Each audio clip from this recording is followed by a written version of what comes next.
All right. Good morning, everyone. It is 8:05 in the morning, California time. So a really good morning to everyone in California on the West Coast, but also good afternoon, good evening for all of you who are joining from here in California and beyond. It's really, really great to have you. I know everybody has really busy schedules and different things going on, so I really appreciate your being here and joining us for what I'm sure will be really exciting and thought-provoking couple of sessions that we have planned for through the day. In case you are not aware, you have signed on to the Catalyzing Adaptive and Resilient Food Systems Conference / Symposium here organized at UC Davis by the UC Davis Climate Adaptation Research Center and with generous logistical support from the UC Davis Air Quality Research Center and funding resource support from the UC Davis World Food Center. I'll describe these different institutional organs here at UC Davis in a little while, but before that, I just wanted to give everybody a heads up of what's happening today. My name is Eric Chu. I'm in the Department of Human Ecology here at UC Davis. I'm one of the participants, well, one of the many co-leaders of the Climate Adaptation Research Center here on campus. And I have the pleasure of delivering just a couple minutes of introductory remarks this morning, and then facilitating the first and second panels before I head off to teaching class. So just in all honesty, a lot of things are happening, but it's great to have all of you here, and it's really a privilege to kickstart today's wonderful events. And a heads up, as I mentioned, we go from now until about 8:30 Pacific time. I don't think I'll take that long for my welcome introductory remarks, and then we'll transition into the first panel.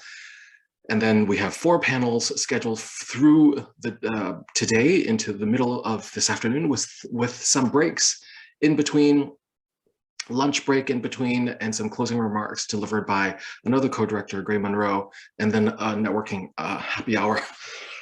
Excuse me. That's at the end of today. And so that's what we're looking at. If you have any questions about logistics, type it into chat, and we'll be sure to redirect those questions to the relevant people who can answer that question. And other sort of logistical notes, everybody who's in attendance, and it's fantastic, we have 50+ people on the call already, which is really, really great. Everyone, all the attendees are admitted into the Zoom room in listen-only mode. And so if attendees have any questions, please do just chat, paste in the chat. And I see a question coming in from Kay about today's agenda. I might ask Olivia if you wouldn't mind providing a copy of the agenda. It is online. I just don't know who has access to it. Thanks in advance, Olivia. That's really, really great. The symposium, just coming back to this slide, the symposium is being recorded. And I don't think it's it is currently being recorded. There's a red flashing button right in front of me. And again, a question and answer Q&A box to pose any questions during the panel itself. The chat box is really for tech support, logistics support, as you see here, and engaging dialogues with other attendees, sharing resources, case studies. Since one of the main objectives of today's event is really to create networks, to share knowledge, to learn from each other, to learn about case studies. And so we want to facilitate and enable a fairly lively chat box if that's possible. Yeah, and just so you know, remember, Olivia has kindly pasted here about when you're putting your chats, just remember you're not DMing specific people. And well, in case you want to DM specific people, that's great. But if you have general information, to make sure that it's to everyone, including the attendees, because and panelists, because they're 2 different groups under Zoom. Next slide, please. So before I begin, I just wanted to maybe give a little brief land acknowledgement since UC Davis is a land grant university, and I do want to take a moment to acknowledge the location, at least those of us here in Davis, and the University of California, Davis, that's located on land that has been for thousands of years home to the traditional homes of the Patwin people. And today there are 3 federally recognized Patwin tribes that live in the area. And so the Patwin people have been remained and committed to the stewardship of this land for many, many years, centuries, millennium, and has been cherished and protected. And they have instructed the young through generations to do so. And so we honor and are very grateful to be here today on Patwin traditional lands. And so great, thanks for being here and for recognizing the importance of our land and the traditional stewards of the land. Moving on, the Catalyzing Adaptive and Resilient Food Systems Conference. In case you were not aware, we are in the second and final, I guess, iteration of this conference series. Our first webinar was back in October 2020. And so it's been a little while, just over a year since we last had this event, and it's been a really fantastic experience and way to engage everybody from around the world across multiple disciplines, while considering the limitations of the pandemic. We originally had planned to hold this conference, a 2-day in-person conference. However, that was derailed because of COVID, the corona global virus, global pandemic. And so we decided to split it in 2 and have 2 virtual events, and trying to mimic the really kind of good conversations and multidisciplinary conversations that way in a digital way. And I hope it's been great, and I think it's been really, really great. And but given that the conference itself attempts to, well, tries really hard to bring together diverse perspectives of those who work on climate change, resilience, adaptation, climate scientists, social scientists, crop biologists, ecologists, you name it, to really seriously address the multidimensional challenges and also opportunities posed associated with climate change. And the aim here is to develop climate adaptive and resilient food systems, support knowledge dissemination, support really good research here in California, across the US and beyond. And last year's symposium was really, really successful, where we brought together a really diverse group of scholars and practitioners to talk about their work and shed light on future questions and directions relevant to all of this really challenging but multidimensional topics. And so today's events is really geared towards building on top of that and bringing in new voices, bringing in new innovations, and creating new networks to try to enable the conversation and the science to move forward from now on. So, and then I just wanted to maybe talk a little bit about the Climate Adaptation Research Center, the logos, the multi logos that you see in front of you here at the Climate Adaptation Research Center, which is the main organizer and where most of the facilitators and organizers are affiliated with.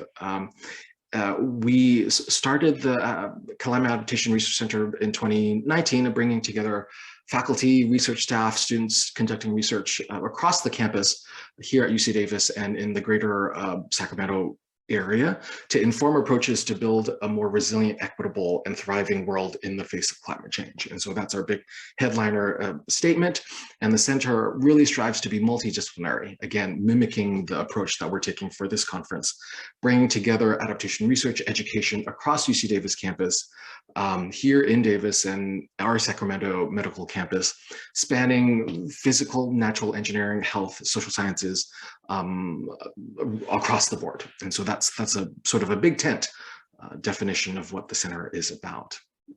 The other thing I do want to acknowledge, the other actor to acknowledge, is the World Food Center, which is graciously really great, helping to sponsor and support our event today through their Aligning the Food Systems series. And the World Food Center was founded in 2013 and is currently directed by Professor Amias Kabreb, who may or may not be on this call. Professor Kabreb is the Cessna Endowed Chair in the Department of Animal Science and is currently the Associate Dean of Global Engagement in the College of Agricultural and Environmental Sciences at UC Davis as well. And UC Davis World Food Center works basically with university researchers, public sector officials, civic organizations, and private industry partners to create durable, innovative solutions to improve food systems in our region and beyond. And the center, the World Food Center, brings together partners in academia, industry, and the civic sector to mainly, first, to develop integrated solutions to grand challenges of providing food for all. Second, to propel California's world-class food and agricultural technology hub. And three, to promote cutting-edge research, educational, and outreach programs in food systems. And so it's a big ask, and for both the big task, not big ask, big task the World Food Center has taken. If you're interested in more information about the Climate Adaptation Research Center or the World Food Center, please do visit their respective websites. I know for all the attendees and panelists who have graciously joined our conference today, I believe Olivia automatically puts you onto our email list. And so you will get, in case you haven't received any updates or emails from us before, you will start getting those. And we do send those out pretty regularly. And Olivia is really fantastic at collating those and sending out those when needed. We don't spam you, but we do send you notable, important things as they come along. One other thing about the Aligning Food System series, which are today's events, is a series of 2 that we're organizing, but this series of 2 is part of a larger series of panels, symposia that the World Food Center runs. It's a structured program through them, and the Aligning the Food series, Aligning the Food System series really tries to foster interdisciplinary collaborations here at UC Davis through workshops, conferences, and other events, as I mentioned. And the series brings together key stakeholders across the different sectors, again, to identify and address present and future challenges, identify best practices, and provide comprehensive recommendations for research and policy solutions in the many domains that the World Food Center works in. A lot of details there. Just wanted to, I guess, get everybody awake and get going and be interested in who's doing this, and hopefully that was helpful, useful information. And the last is the Air Quality Research Center, which I mentioned, acknowledge their resource and logistical support from the AQRC, of which Olivia is a member of. So that's great. Next slide, please. All right, I won't spend too much time describing who I am. That's not necessary since I have a captured audience here for about half an hour. I do want to recognize everyone who's here and for participating. As I mentioned right at the beginning, times are uncertain, and so I really appreciate everyone spending time being here, coming from all around California, the country, and beyond. And I'm really looking forward to learning from our panelists today and engaging with the attendees and different participants on really, really important issues that are going on. The other 2 people that I do want to recognize is Olivia Schlanger, which many of you have seen emails and notices from. Olivia's fantastic, our logistical leader, for this entire endeavor, and then also to Gemma Wayland, who's community development grad student here at UC Davis, who has generously and very effectively supported the logistics of this conference. And all of our speakers will have interacted with Olivia and Gemma directly, and they're super professional, really excellent people. And so I really wanted to spend at least this time to recognize their efforts and to really congratulate them for putting this together in a really, really great way. I also wanted to recognize the co-organizers and the technical advisory committee members, who some of them are here on this call today. There are too many of them to list one by one, and you'll hear from some of them today. You'll see them on the attendees list, but their input and their support and facilitation has been really, really valuable as well. And so I wanted to recognize all of these people. So I spent the slide with my picture on talking about other people, which is fairly typical of my approach anyways. All right, next slide. Okay, great, thanks. I don't see anything in the chat. If there's anything, do send those through. I am facilitating the first session as you see in front of you, and I'll try my best to keep up with the chat. But I won't. The approach that I'll take is I will spend a couple minutes introducing our 3 speakers in our panel today. I'll rattle through the bios for all of them right up front, just because we have a couple minutes before technically our panel starts at 8:30. I didn't think I was going to take the whole 25 minutes to talk through all that anyways. And so I'll spend a couple minutes here introducing all of our panelists so that they can get settled and not feel overwhelmed that we are actually starting before time. We're not going to do that. So I'll do the bios. But before I do that, I just wanted to talk through some logistics. Adam Calo will go first, and then Clare, and then Lucas Zucker. We'll go through that order as you see in front of you. I'll introduce them, as I mentioned. If attendees have any questions about anything, send those through. I'll collect those. And once our 3 speakers have concluded their presentations, I'll bring those up one by one. There are some prepared questions as well in case we needed to get the conversation going, but I'm hoping that the panelists will receive a lot of really interesting questions from the attendees, and so that's really great. I'm looking forward to that. Any final logistics things, Olivia, Gemma, before I launch into introducing the panel?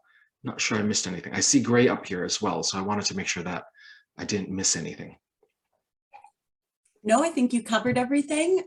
Thank you once again, everyone, for joining us today. And you're more than welcome to submit your questions using the Q&A button at the bottom of your Zoom menu screen. We encourage you to include who that question is for, just because each of the panels do have a number of panelists. If you'd like to address your question to one or more panelists, please include that there. You can submit your questions throughout the panel, and then at the end of each of the panels is the group Q&A discussion. And so feel free, again, as you think of questions while our presenters are presenting, to submit those using the Q&A button. Great, thanks, Olivia. Much more clear, succinct, and professional than me, as always, so great. Thanks, Olivia. All right, I actually don't see Lucas on the call yet. Lucas is probably joining right at 8:30 as we had requested, and so we're running ahead of time, which is fantastic, because I do have a lot of good things to say about our first panelists, and so I'll launch right into that.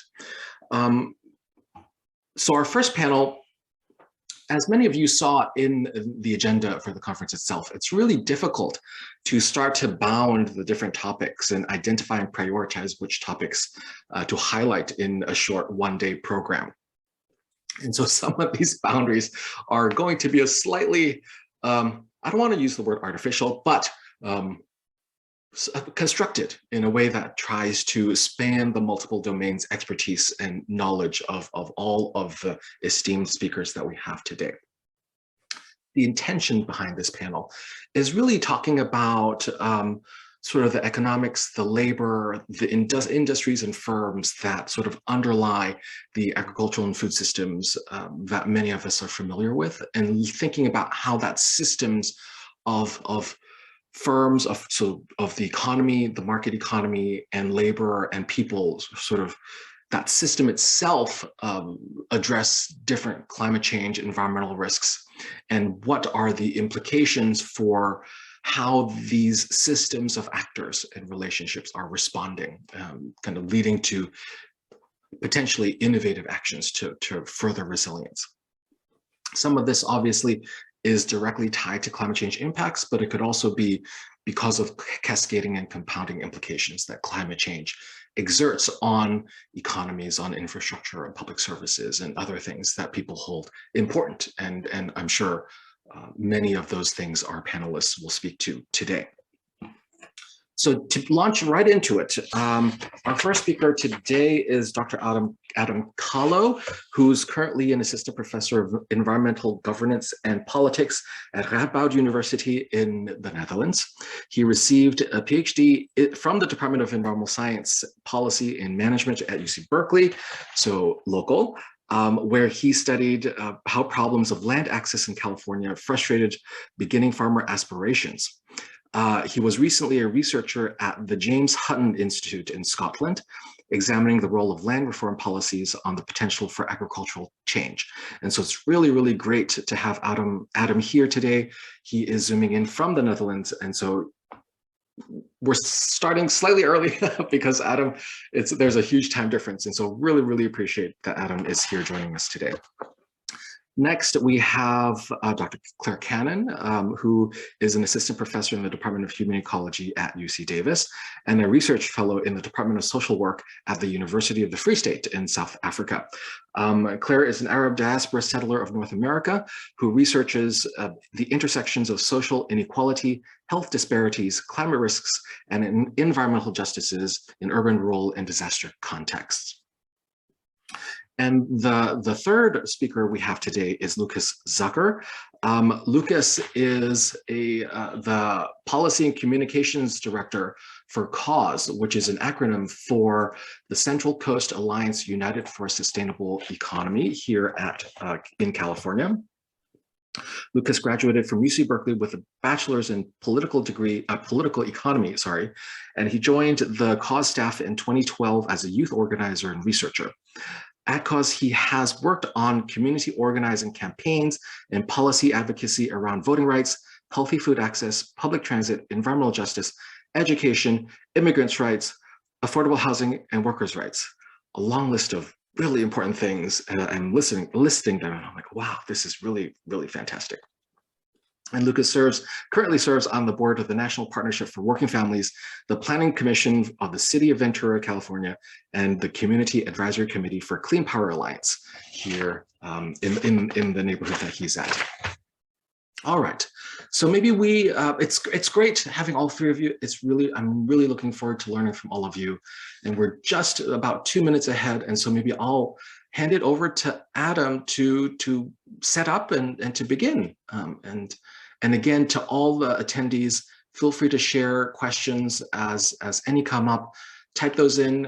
Olivia and I will monitor those, and I'll bring up these questions after our three panelists have their time, and we should have a couple minutes to have a really lively discussion. All right, I will stop rambling on, and I'll hand it off to Adam. Thanks.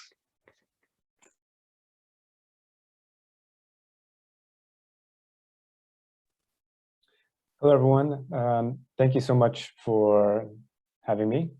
And I appreciate the early start so that I can present and then head off for the evening. Eric, can you hear me okay? Just nod your head if you can. Great. All right, so thank you to the Climate Adaptation Research Center, and especially to Gemma and Olivia for your work coordinating. I really appreciate it. It's a pleasure to share my brief perspective on a knowledge frontier with regards to how to achieve resilience in the food system. In this talk, I think especially as the first speaker, I feel it's my duty to raise some concerns with the concept of resilience itself, particularly as it becomes a powerful framework to mobilize resources, redirect policy targets, and serve as a reservoir in which we place our hopes for a more just, ecologically regenerative, and climate responsive food system. The guiding questions for the talk are thus, what are the blind spots of resilience approaches when it comes to attempting to drive food system change? And for this presentation in particular, what implications does resilience thinking have on labor in the food system? I'll start by noting some of the core critiques of resilience thinking and then apply it to food systems change, honing in on land tenure and land access as a key dimension that reveals problems with resilience thinking, but also a potential research and policy frontier. So much of the problems of resilience thinking become clear if you ask the question, resilience for whom? In fact, this is the title of an excellent article by Raven Creekney, who reviews the rise to dominance of resilience as a goal, as a priority amongst governance, NGOs, academics, and even some grassroots groups as well, and then summarizes its key malcontents. So summarizing that, the first major concern with resilience is that it's underwritten by a logic of valuing stable states. So clearly there are some out of whack systems that should be stabilized, but just as clearly we can imagine certain systems that demand transformation. The well-documented injustices of labor all across the food system come to mind here. Resilience for systems that drive injustice is thus a signal to some for a mobilization of resources to uphold an unjust status quo. The problem here is that resilience approaches tend to skim over the political questions of what systems deserve stability and which systems should be transformed. For example, how satisfied should we be with an outcome that stabilizes food systems' ability to produce quality food at reasonable costs amidst the impacts of climate change, but at the same time stabilizes the current labor regime in California? Should we call this a resilient food system? The second main critique of resilience is concerned with where responsibility is placed to address societal problems. Brad Evans and Julian Reed, who have written extensively and loudly about the dangers of resilience as a guiding societal framework, right? Building resilient subjects involves the deliberate disabling of the political habits, tendencies, and capacities of peoples and replaces them with adaptive ones. Resilient subjects are subjects that have accepted the imperative not to resist or to secure themselves from the difficulties they are faced with, but instead adapt to their enabling conditions. So resilience thinking places the responsibility to adapt and the requirement to change in the hands of the individual, replacing an entitlement of security, perhaps, with a responsibility to adapt. This concern is very broad. It's worried about what social entitlements may be at risk if resiliency becomes an overarching prerogative and governmental rationale. But this concern also has real practical problems for food systems, especially when we focus on the dynamics of land tenure in the US. Farmland tenure in the US has a number of problematic characteristics. First, it's strongly consolidated and racially segregated. The USDA Land Tenure Survey, the most recent one, suggests that 98% of all agricultural land is white owned. 40%, a little over actually, of all farmland is rented out. And 80% of that rented out land is owned by what the USDA calls non-operator landlords. So in many cases, this may be land-owning entities like investment trusts that have their own goals for land use, regardless of who tills the land. For the farmers that I interviewed and worked with in my dissertation in California, former farm laborers who are attempting to farm organically in California as a full-time job, insecure tenure was the norm. They had to practice considerable labor to maintain their tenuous access to land. Many farmers accepted month-to-month leases or even handshake agreements. Some faced eviction due to landowner preferences, despite having invested considerable personal capital in improving the land and often improving the soil. Needless to say, the value of their labor passes to the landlord via appreciating future sale of the land. And of course, in a place like California, the high price of rent strongly dictates their production choices and business models. So who has the agency to implement the techniques of agricultural resilience? Who has the power to adapt to climate change? The demands of resilient practices on farmers with insecure tenure is responsibility without power. To use a pop culture reference, this is the opposite of the moral of Spider-Man, which is with great power comes great responsibility. If we mistakenly see resilience as a characteristic that some farmers and farming systems possess, this can lead to misplacing where agency lies in practicing a broad diversity of agricultural techniques that we experiment with and so desperately need. Let me read a quick key quote from one of the first foundational papers that applies resilience thinking to farming systems. And this is from Darnhofer in 2010 and titled Assessing a Farm's Sustainability, Insights from Resilience Thinking. The authors write, as decision-making on farms is under direct influence from humans, applying resilience thinking to farming systems requires careful attention to the social domain. Indeed, private ownership means that it's the farmer's right to maintain their property as they see fit. It's ultimately the farmer who decides whether or not to cut down a windbreak, how much agrochemicals to use on his or her field, and whether to plant a woodlot or to drain a swamp. This line of reasoning, I think, undergirds what I see as one of the biggest mistakes in agricultural research and policy efforts as a result of this misplaced agency error. This focus on understanding farmer decision-making as means of influencing farmers to make different choices so often misses the political and legal structures that grant some farmers the power to make autonomous decisions on the land, and then also the constraints that land tenure relations place on farmers with insecure access to land. In much of my research, I argue that the solutions in the food system tend to often implicitly map onto the logics of existing property rights and property regimes. For example, these might be agri-environmental schemes that try to incentivize existing property holders by directing public capital to pay for desired good behaviors. Similar to critiques of many farm subsidy programs, these efforts reward existing landowners for one, owning land, and two, historically doing practices detrimental to some environmental outcome that now needs addressing.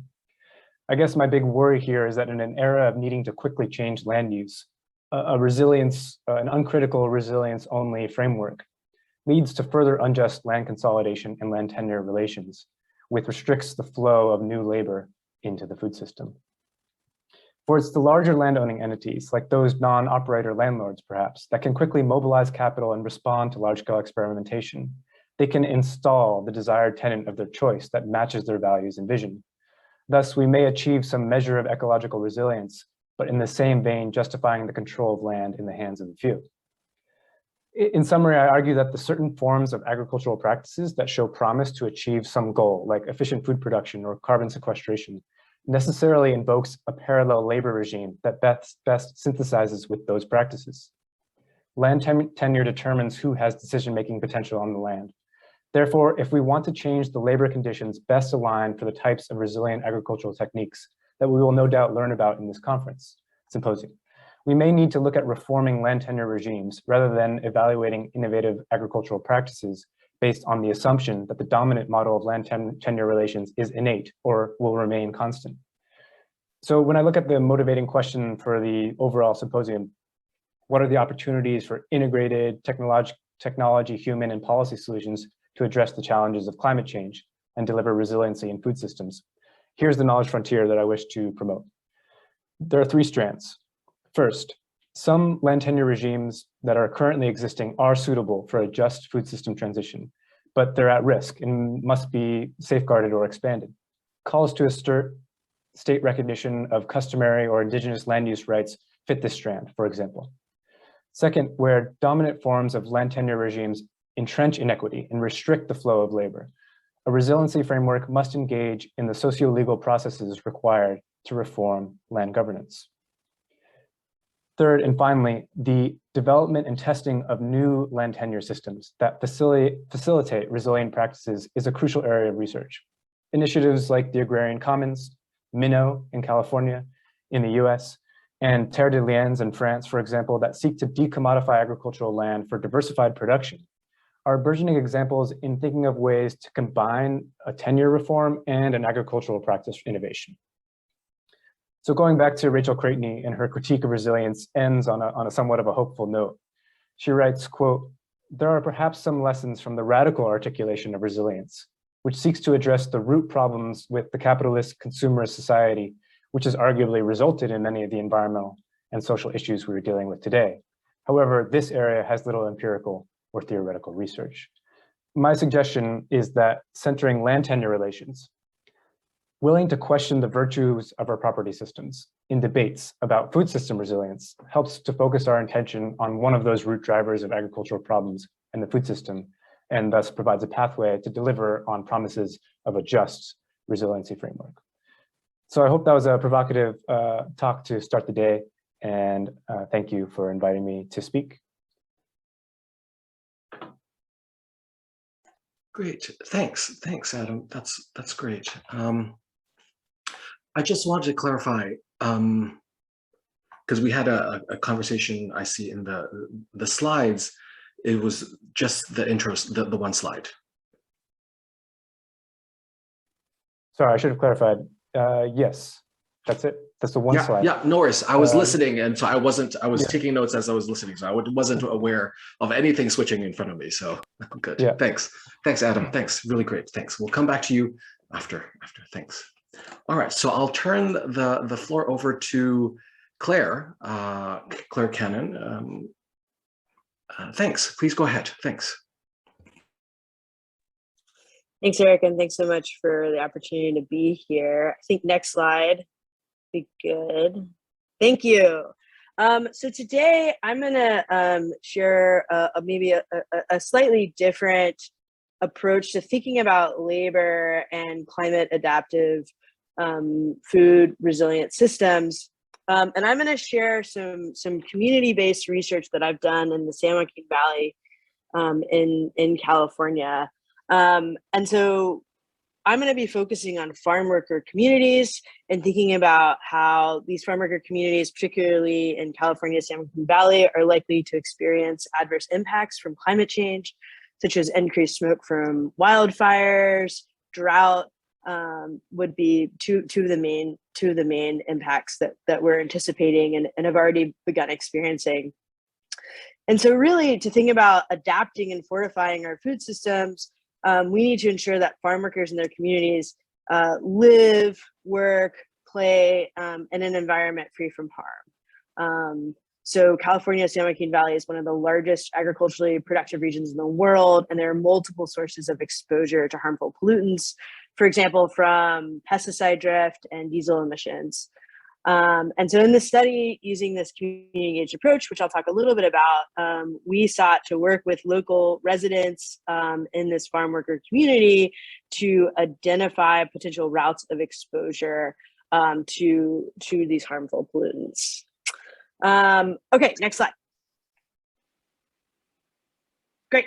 So for those of you who've never been to Catalyzing City, it's a farm worker community located here halfway between San Francisco and Los Angeles. If you've ever driven down the 5 and stopped at an In-N-Out, you've probably been to Catalyzing City and may have not known it.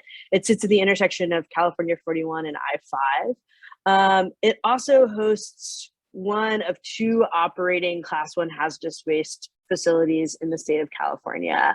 And this kind of landfill really deals with waste processing from oil, natural gas production. So I worked with my community partners, Green Action and El Pueblo. El Pueblo is based out of Catalyzing City. It's a really important environmental justice organization. And Catalyzing City is considered one of the birthplaces, particularly on the West Coast, of environmental justice and scholarship. So next slide, please.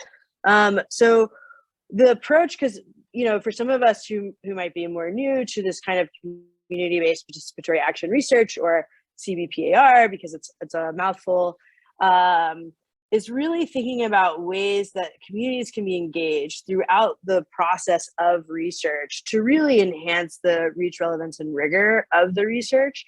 And so these were some of the acting principles that we used in this study. So our community partners worked with us through the research question, design, data collection, analysis, and report back phases. So they work with us throughout the entire phase of this research.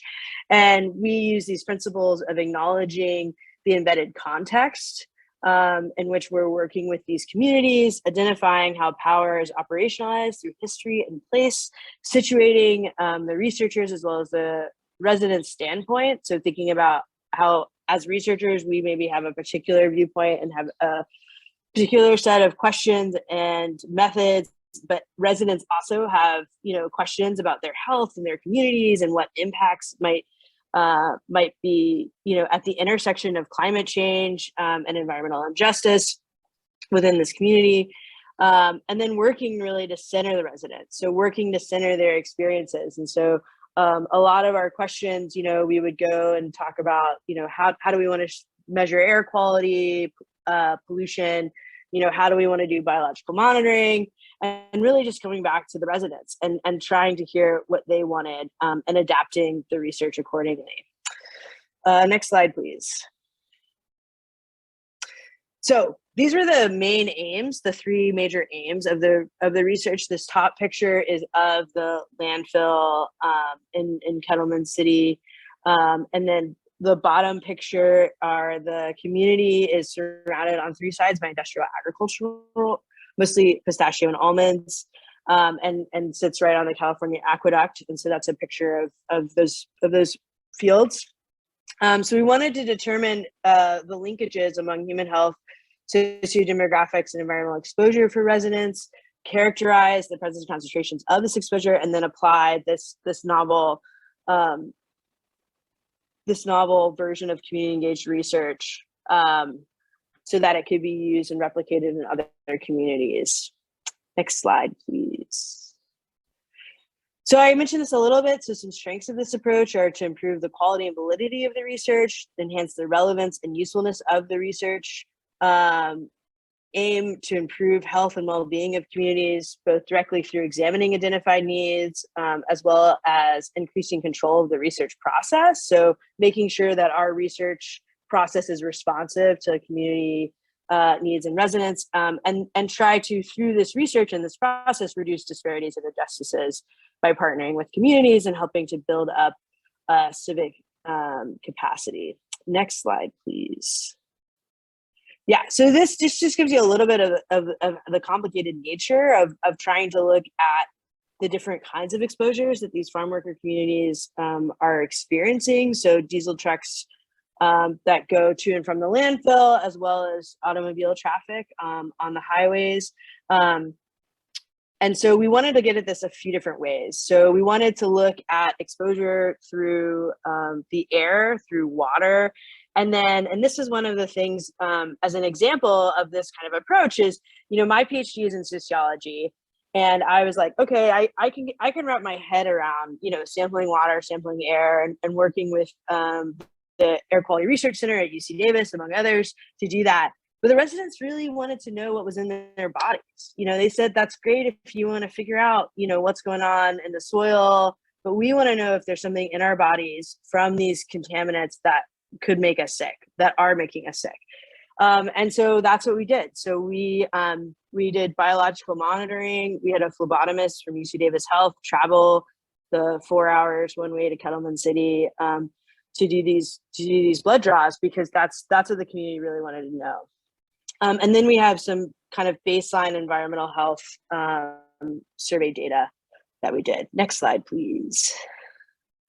Yeah, so I just like this. This is kind of put in a different way of thinking about how all of the data are kind of nested together. So I should have said at the beginning, this is funded by the Environmental Health Sciences Center, which is funded by the National Institutes of Environmental Health Sciences. And so this was a pilot project. So the scope was really limited, and I'll talk about that. So there are lots of, kind of limitations in the implications and how we understand our findings, but super, super important to do this kind of across the board research. Okay, next slide, please. So this is our survey. So this is Kettleman City. This is like a screenshot of my iPhone. We went out with some undergraduate and graduate researchers and went door to door to every household to get some of these data. And this just kind of gives you a sense of how small. So it's about 1,500 people, 300 households. Next slide, please. So this is just a little bit of what we found, right, with our survey, is that people are worried about environmental pollution by and large, and they're worried about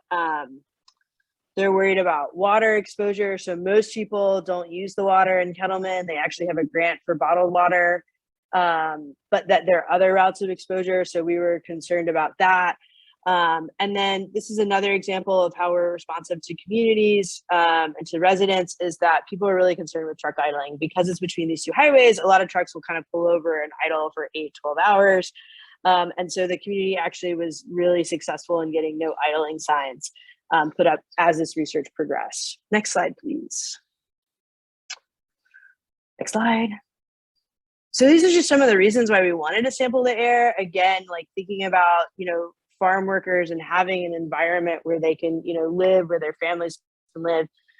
That's free from harm. This environmental justice principle, right? That everyone has the right to an environment free from harm. So this is just some of the concerns and why we wanted to study air pollution, is that we know air pollution leads to adverse health outcomes, such as like coughing and wheezing and chest pain. We know that the San Joaquin Valley has some of the poorest air quality in the country, although it's definitely gotten better over years through policy implementations. And we know that there's certain air quality elements, particularly with respect to particulate matter and volatile organic compounds, that again are bad for people. So we wanted to measure and see what impacts there were for this community. And we expect with climate change that all of these impacts are going to get worse. Next slide, please. So this is an outdoor sampler that we used to measure VOCs, which are the gases in the air. And we didn't find any direct signs of benzene, which is a carcinogen in the state of California. But we found some possible benzene derivatives. So that was somewhat concerning. But again, this is not, this is very, very preliminary. We'd have to do a bunch more work, which we are applying for grant funding to do, to really make sure that what we're finding are these benzene derivatives, so that we can use that research to then inform policy or regulation around these issues. Next slide, please. We also looked at toxic metals, and we found that there are really high levels of toxic metals, even for the San Joaquin Valley in the area. And we know this is linked to adverse health outcomes. And so this is also concerning. So again, we want to extend this project for a longer period of time to really see seasonally what happens with these toxic metals. Next slide, please. We found elevated rates of carbon, suggesting diesel pollution. So this is something else that has been linked to adverse health outcomes, including different forms of cancer. And so we found, this isn't a super great comparison, but we did find that there were higher rates of total elemental and organic carbon, even compared to Fresno. So again, San Joaquin Valley, we know that the air quality tends to be pretty bad, but we saw even elevated rates in this farm worker community. Next slide, please. So then we sampled the water. Next slide. We did that for a variety of reasons, that we know that water contamination in the form of nitrates, arsenic, bacteria, pesticides, disinfectant products, uranium affects over 1 million residents in the San Joaquin Valley. And we know that most people in Kettleman weren't using the water. There's an EPA study that found levels of arsenic higher than state standards, and arsenic is naturally occurring in the soil in this area. And so even though most people that we surveyed didn't drink the tap water, there were other possible exposure routes through cooking, cleaning, laundry, and showering. So next slide. So we know, and this is true from the water report as well, that there were levels of arsenic and benzene that exceeded state standards. They weren't like super off the charts, but they were elevated. And so one of the things we did with our more detailed sampling was to look at THMs and HAAs. So basically we put chlorine in public water supply to kill off, harmful bacteria, but then chlorine can break off and join with like other molecules in the water that can create stuff that is bad for you, like these THMs and HAAs. So next slide. So we looked at that in our cohort of 10 residents in their households, and we didn't really find much, which is fantastic. And so that was really great that we didn't find any of these THMs and HAAs. We just sampled for the kind of most common ones that have been linked with adverse health outcomes. So there could be other kinds, but we were a bit relieved to hear that. Next slide, please. Next slide.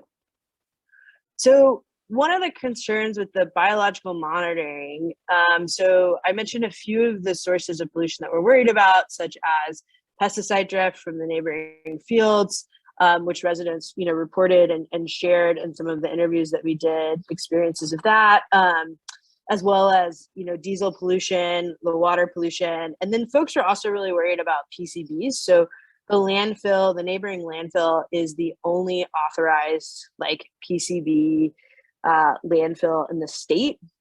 And in the past, there have been documented, how do I want to say this?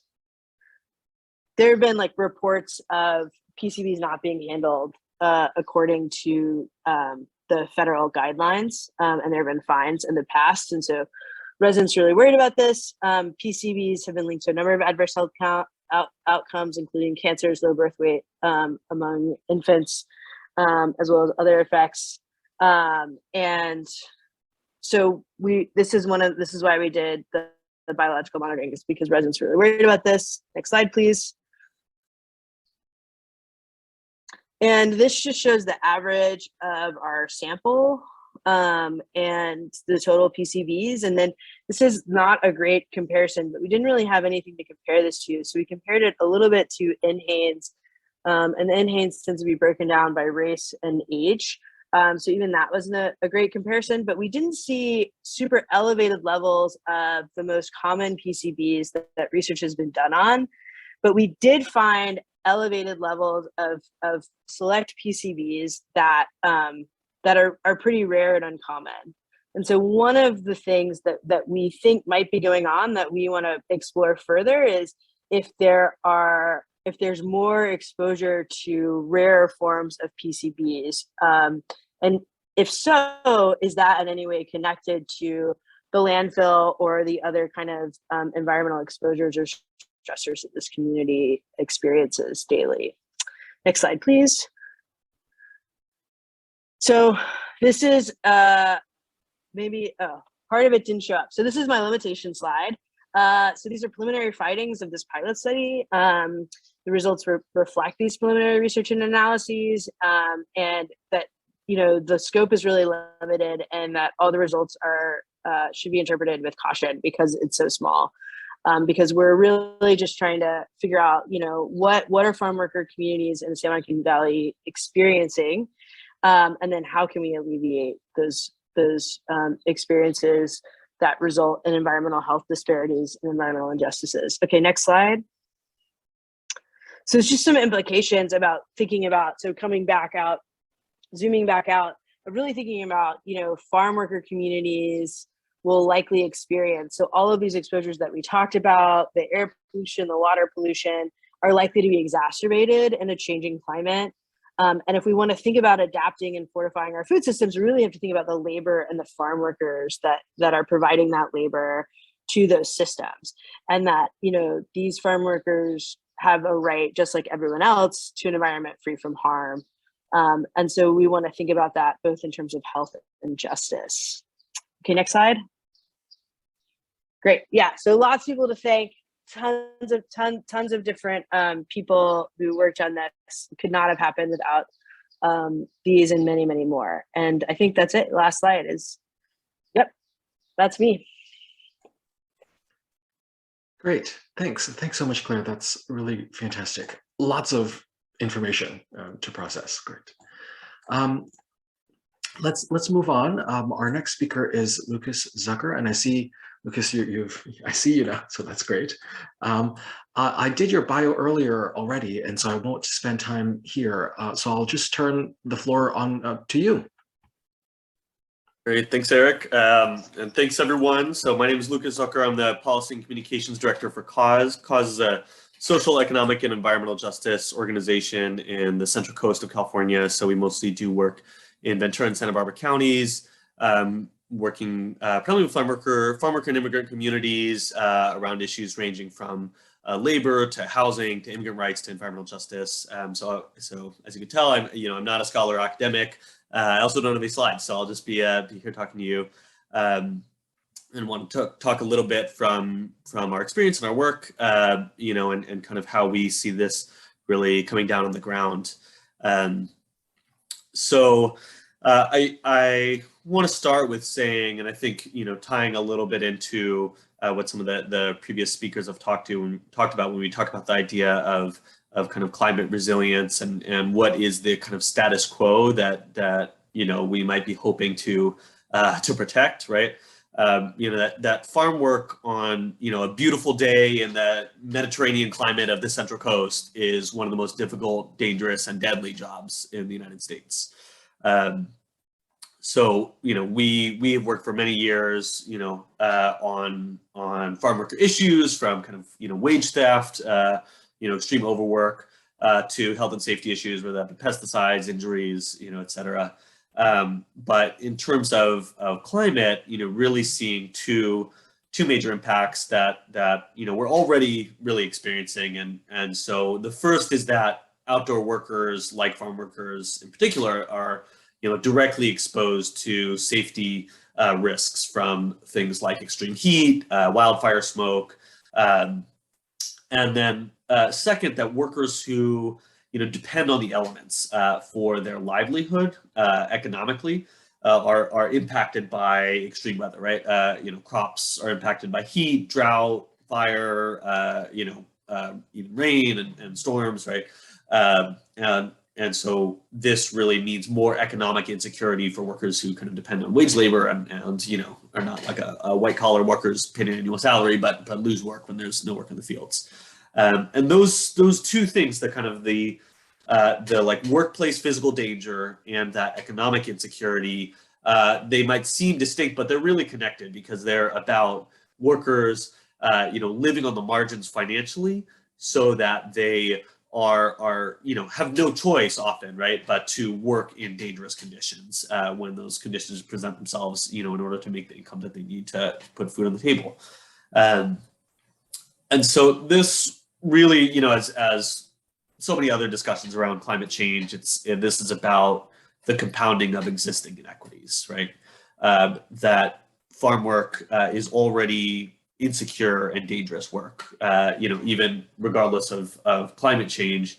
It's work that fluctuates seasonally, that is very, low paid and kind of, offers little guarantees of income, and that already has an extremely high kind of job injury fatality rate. And a lot of the challenges that we see with climate change are really not, unique to climate change, but with a lot of disruptions in the system. So we see it with, COVID-19 pandemic as well, right? Where workers are both facing those additional safety risks of work, as well as the kind of economic security of losing work, and not having that option to not work in dangerous conditions.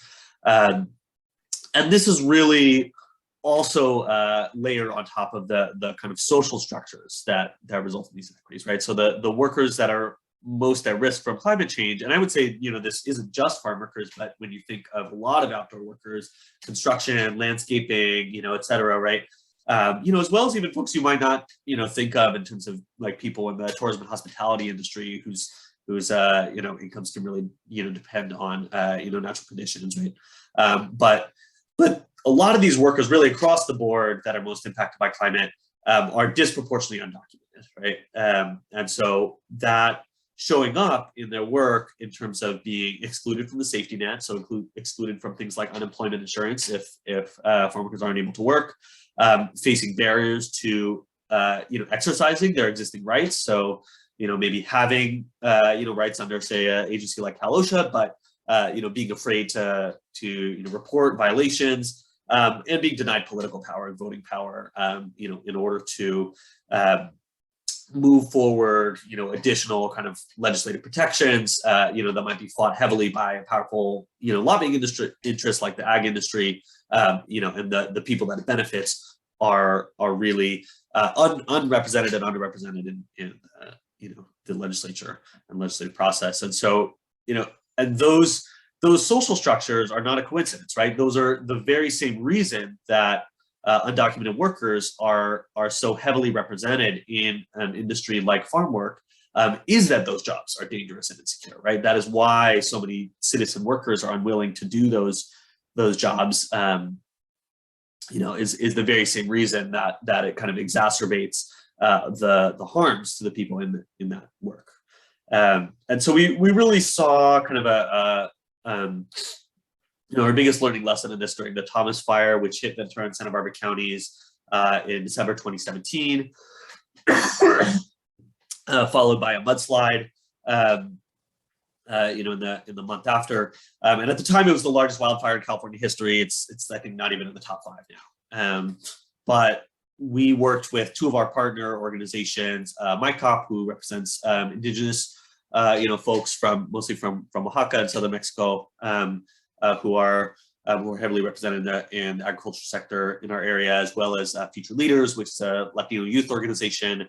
And together, our organizations are not disaster response organizations. That's not what we do. But given the scale of disaster, we needed to kind of just pivot, and so We worked to distribute over 15,000 N95 masks as we saw thousands and thousands of workers still out in the fields, actually kind of a surge of work as the industry was looking to harvest quickly and get their crops in and to avoid being damaged by smoke and ash. Overwhelmingly initially without any kind of protective gear.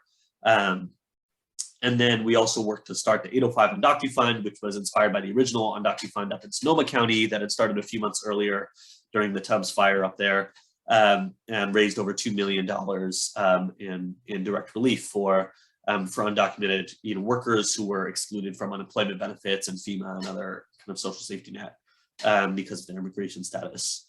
And so I'm really proud of that work that we did together, and got a lot of statewide and national media attention and acclaim. But I would say that sometimes we have this especially now mutual aid is kind of a buzzword and there's kind of a glorification of it. But I would say it's important, but also community grassroots organizations doing this work is not enough. That ultimately this should not be an excuse or make up for the failure of government and the failure of the political system to meet people's needs and the intentional exclusion of a huge portion of the population. 1 in 10 workers in California, 1 in 10 residents in places like Ventura and Santa Barbara counties from the safety net, right?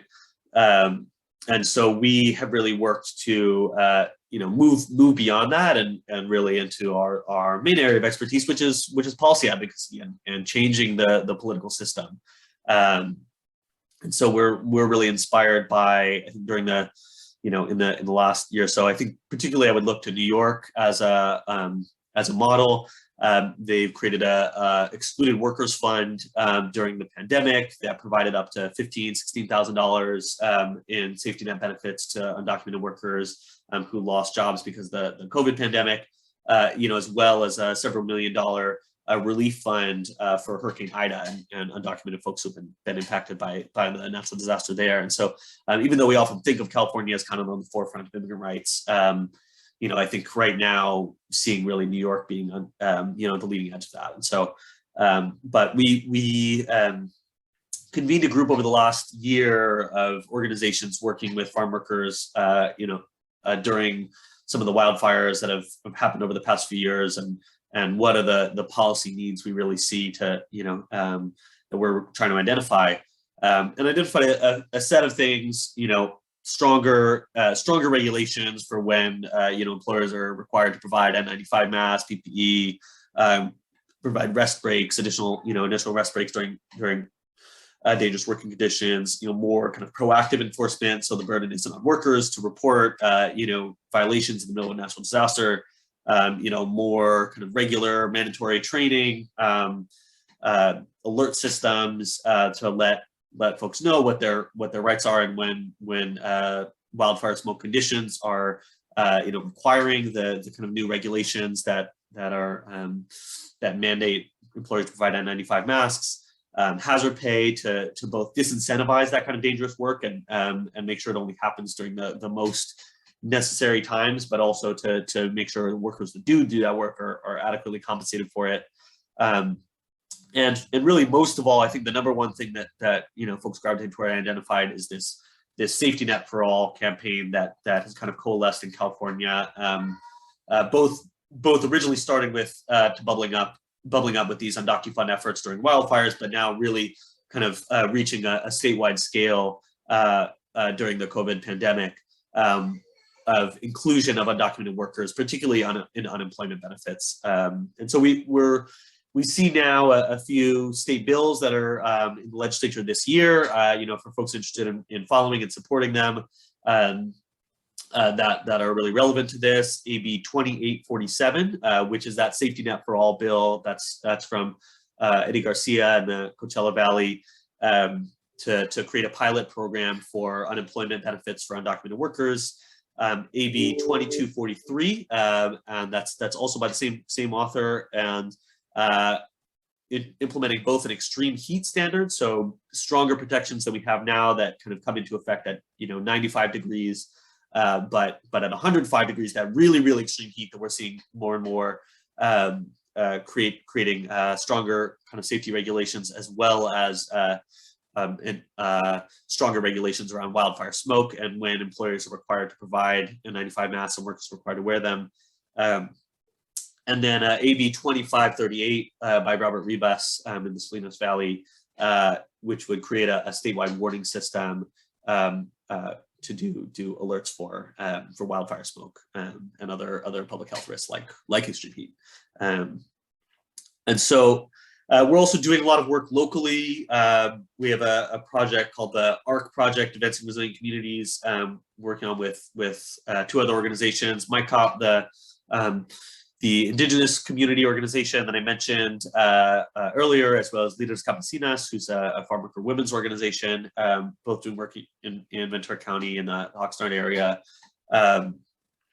to really address, heat safety for farm workers, looking at things like, for example, hoop houses, which we've increasingly seen in the shift from strawberries to raspberries in our region, and the increasing use of those kind of like tented hoop, structures in the fields that growers use in order to increase heat and control heat for their crops, but also mean the workers are working in 15 degrees hotter than the outside conditions. We do have a smoke alert system that we work to create with the Ventura County Air Pollution Control District that sends a text message in English and Spanish to workers who sign up for it, letting them know when their employer is required to provide N95 masks due to wildfire smoke. Still really working to improve that system, get more workers signed up for it, and potentially include extreme heat days into it. But that's kind of an interesting project, as well as how do we implement this more at the training level, particularly for frontline supervisors, of understanding more around some of these safety risks of heat, wildfire smoke.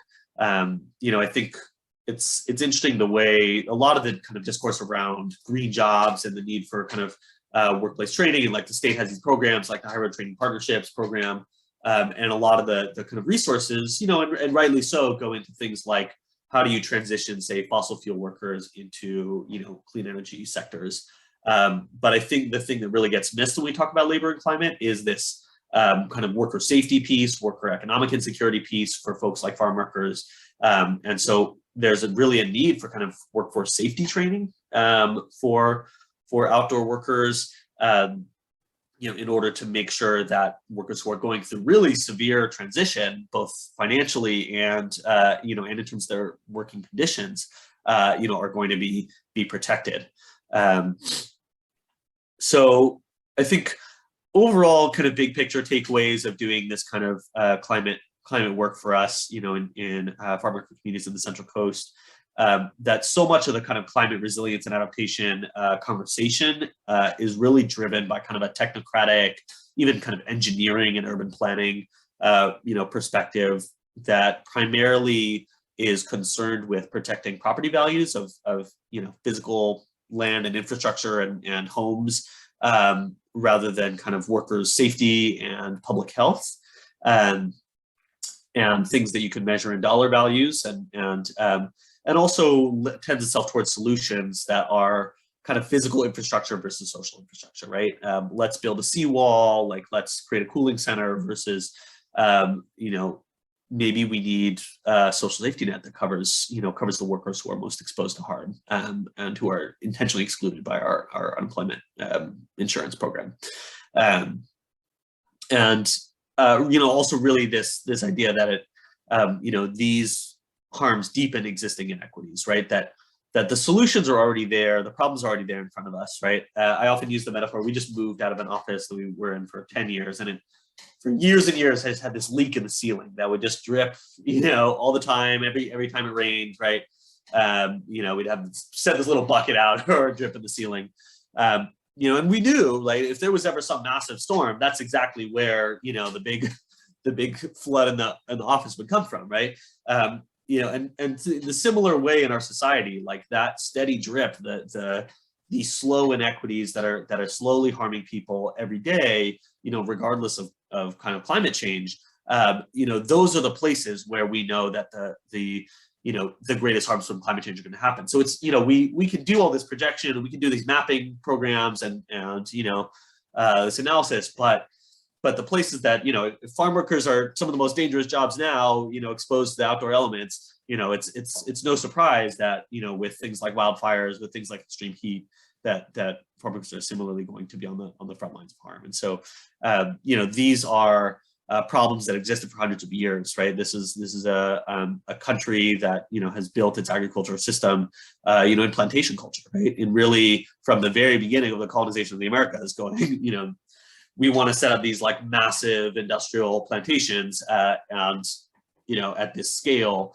and basically we think that this work is too dangerous and it's too hot, and the outdoor conditions are too much for white bodies, and we are going to bring in slaves from Africa, then contract laborers from Asia, then braceros and undocumented workers from Latin America, right? And that has basically just continued to this day. I mean, it's changed the face of who's in those fields, but ultimately, and even when social safety nets were created, right, during the greatest advances of both the labor movement and the social safety net in this country in the 1930s with the NLRA and the New Deal, that farm workers and domestic workers were intentionally excluded from that, right? And even though farm workers are now allowed to get unemployment insurance, most farm workers still can't, because now undocumented workers are excluded from unemployment insurance, right? And so the solutions really start with listening to what people have been saying for generations. I mean, not even tied to climate, but those solutions around better enforcement of labor rights, right? More abilities for workers to organize, more protections that cover all people, and a social safety net that covers folks so that they don't have to work, so that immigrant workers are not just valued in this country for their labor, but valued for their lives and their survival and their humanity. Thank you.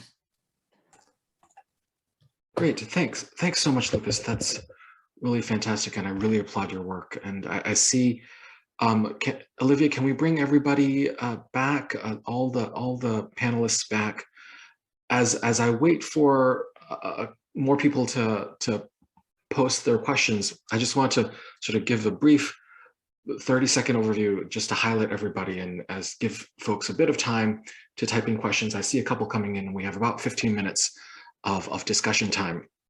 I really appreciated, for example, kind of Adam starting off. I mean, basically the key message here is that it's really powerful speakers across all three, and there's a lot of really interesting things being brought up and a lot of connections, and Adam sort of setting the scene of the larger policy context around land. And then Clare diving into the specific sort of environmental aspects of climate change and the exposures and the risks that entails.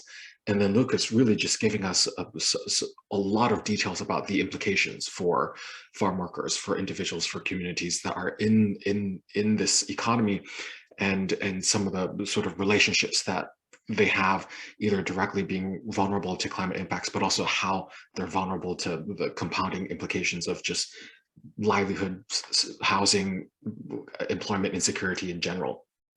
And so it's wonderful. I mean, the storyline that's coming out, as somebody who sort of tried to design a panel, I mean, this panel, I mean, the storyline that's coming out is just incredible. And so that's really great.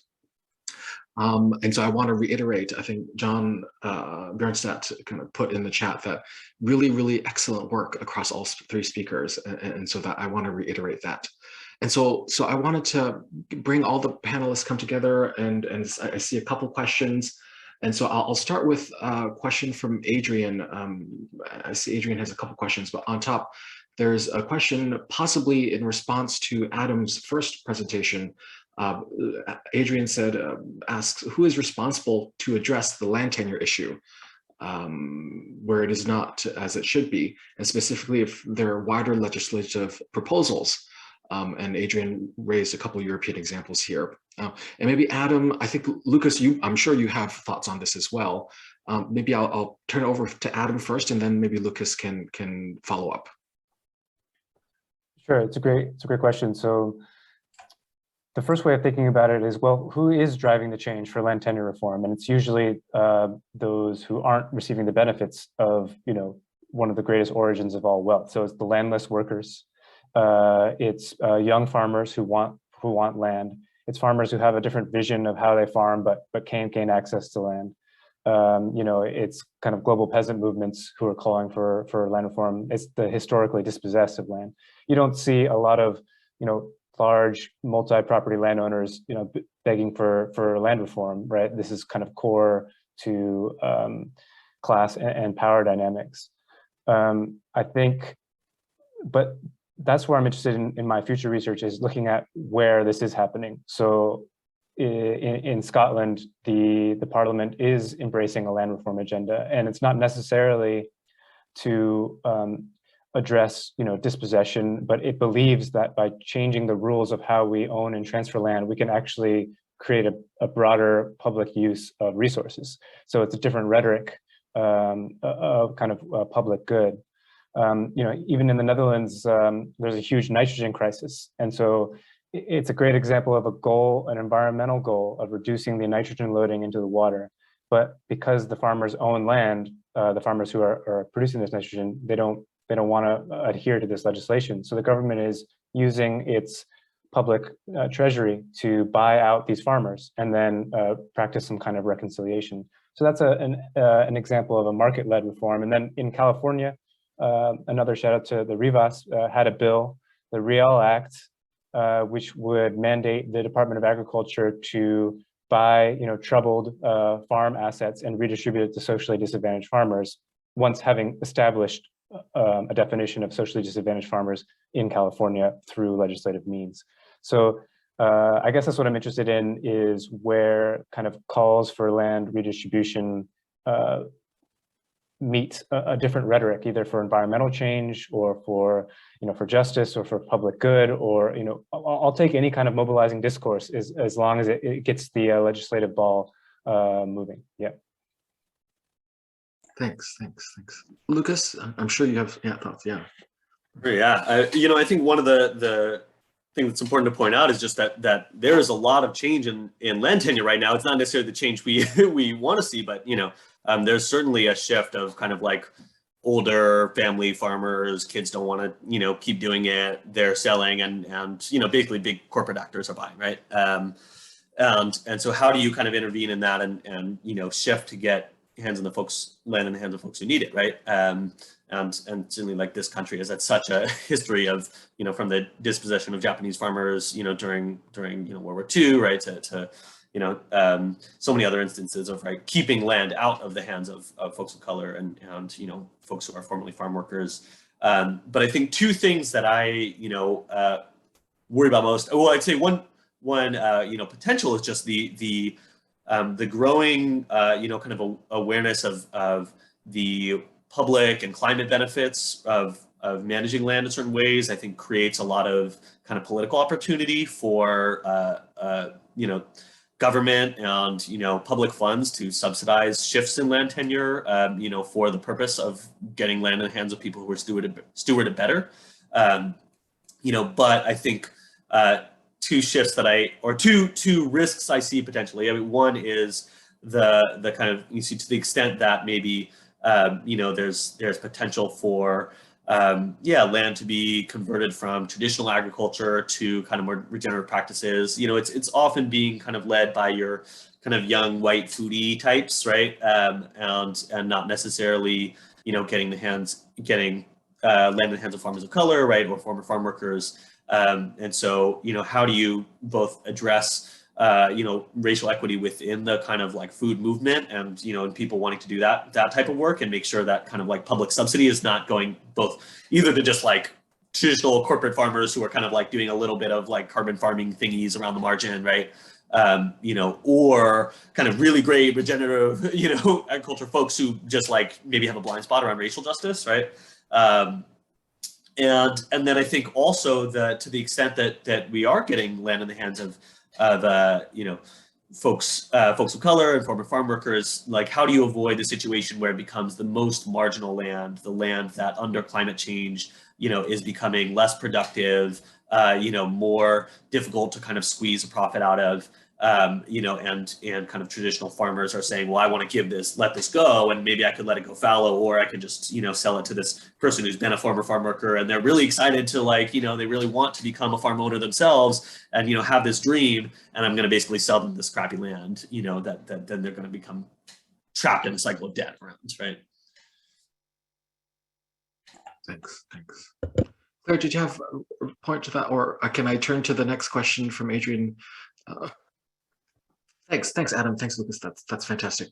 So we have a question maybe from Adrian that's more specific for Claire. Is maybe if Claire you can maybe expand a little bit on the feminist approach that you took in Kettleman City, and maybe I'll also add sort of the feminist approach. How does it sort of relate to other approaches that maybe Lucas and others have talked about also in relation to working with other historically disadvantaged communities, like immigrant status, immigration status, kind of language background, cultural backgrounds, kind of all that. How do we sort of do that?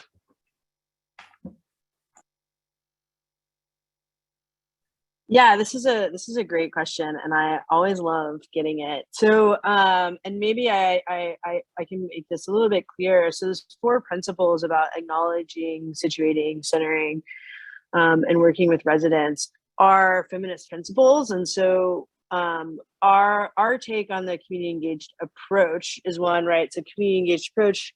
There's a spectrum. There's a lot of great work that's done it, particularly in environmental justice and health. Is really thinking about the ways that the communities are engaged and throughout the research process. And then those 4 principles are feminist principles that we bring to bear on that CBPR method. And so those 4 principles of really thinking about how power is operating across the place, through the residents and their experiences, through us as researchers at UC Davis, and trying to grapple openly with them as part of the research process is what makes it feminist. Yeah, that's a great question. Thank you. Thanks, Claire. I'm seeing a lot of things pop up in front of me, and Olivia's telling me we don't have too much time. And so maybe we'll take one more question from. I see Adrian has a question. Jennifer has a question here. Shall we try our best to combine? So we have a question about climate adaptation, ag-based livelihoods from Jennifer. Are there lessons from California across the domain, all the experiences that you've highlighted that could be learned by other places, acknowledging that there are constraints in terms of how learning happens across different contexts? But if you could maybe speak a little bit, all 3, to that. Is there anything that we can learn for other places, maybe not just Global South, but other places? I know, Lucas, you mentioned New York, kind of learning from New York about that, but are there other examples as well? Maybe Adam, thoughts? I'll start with go with the original order. Yeah.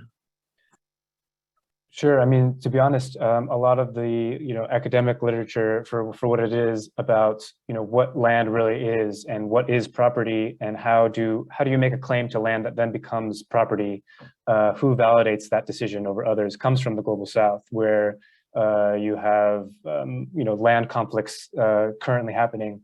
So I think the real sorry to not answer your question, Jennifer, but the real learning that I think is valuable is how can those in the global north who often see their property systems as settled, if you own it, you get to do these things and use land as a commodity. How can we learn from a whole diversity of potential land tenure relations that's not just based on a strong ownership model? So maybe perhaps a dialogue about how we should control, transfer, use, and relate to land. That kind of a north-south dialogue would be very powerful. Great, thanks.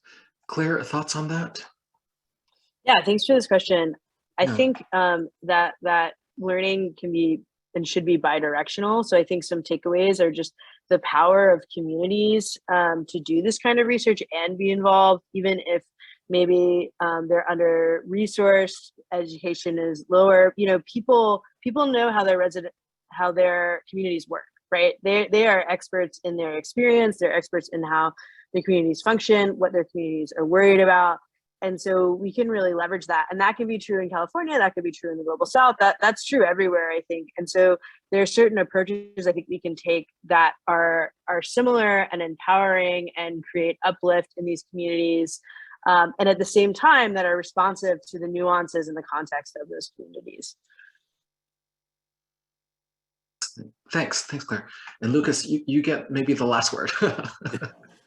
Sure, and I definitely don't do international work, so maybe you can speak to that. But one thing I would say in terms of kind of learning lessons and examples is that so often the lessons that need to be learned is how does government, how does industry, how do people in power basically look to the lessons of what communities are already doing with so little resources and actually invest in them, right? And so, like for example, during the Thomas Fire, the folks in our community that work to actually go out to the fields and distribute masks at the time when Calo was like, oh, we're actually closing our offices because there's a disaster, so we're not doing any work right now. Send us a fax and maybe we'll get to it when we come back. And creating this 805 on DocuFund, at the time that kind of mainstream relief efforts were saying, no, these people, we have literally chosen to intentionally exclude them from our society's safety nets, right? How does government and and business and the folks who actually have resources and make decisions invest in the things that people are already doing and just don't have enough resources to support? Great. Thanks, Lucas. So we're just about time, and I see other questions about occupational health and individual roles, and also who plays for implementation from Adrian and others. Well, I know that Olivia and Gemma are holding on to these questions, and so we'll share the questions with the panelists, and so we can maybe start a conversation separately. But before I close, I just want to reiterate my thanks to all of you for joining the panels for such inspiring talks, and I'm seeing some of that come through already. And as somebody who's an urban planner that got specifically called out by Lucas, but I work on sort of trying to find out alternatives for climate action that's not about technology and not so much about technology, finance, and big infrastructure. I really appreciate that call out. So I really thank you again for the inspiring talk, and I hope that was valuable for all of us there. And so now we are going to take a 15-minute break just about, and we'll come back at 9:45 a.m. California West Coast Pacific time for those who are not here for our next session. And so let's do that. And thank you again to the panelists and for their time and presentation.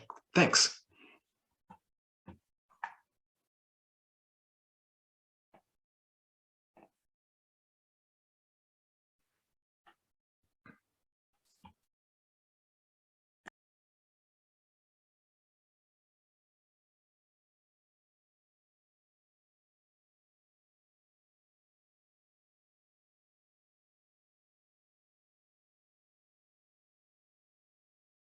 Right. It is, excuse me, it is 9:45 Pacific time. So let's move on to the next panel. Thank you all for staying and for participating. Really appreciate your being here. Again, if you have questions, please post those in the Q&A box, as Olivia suggested.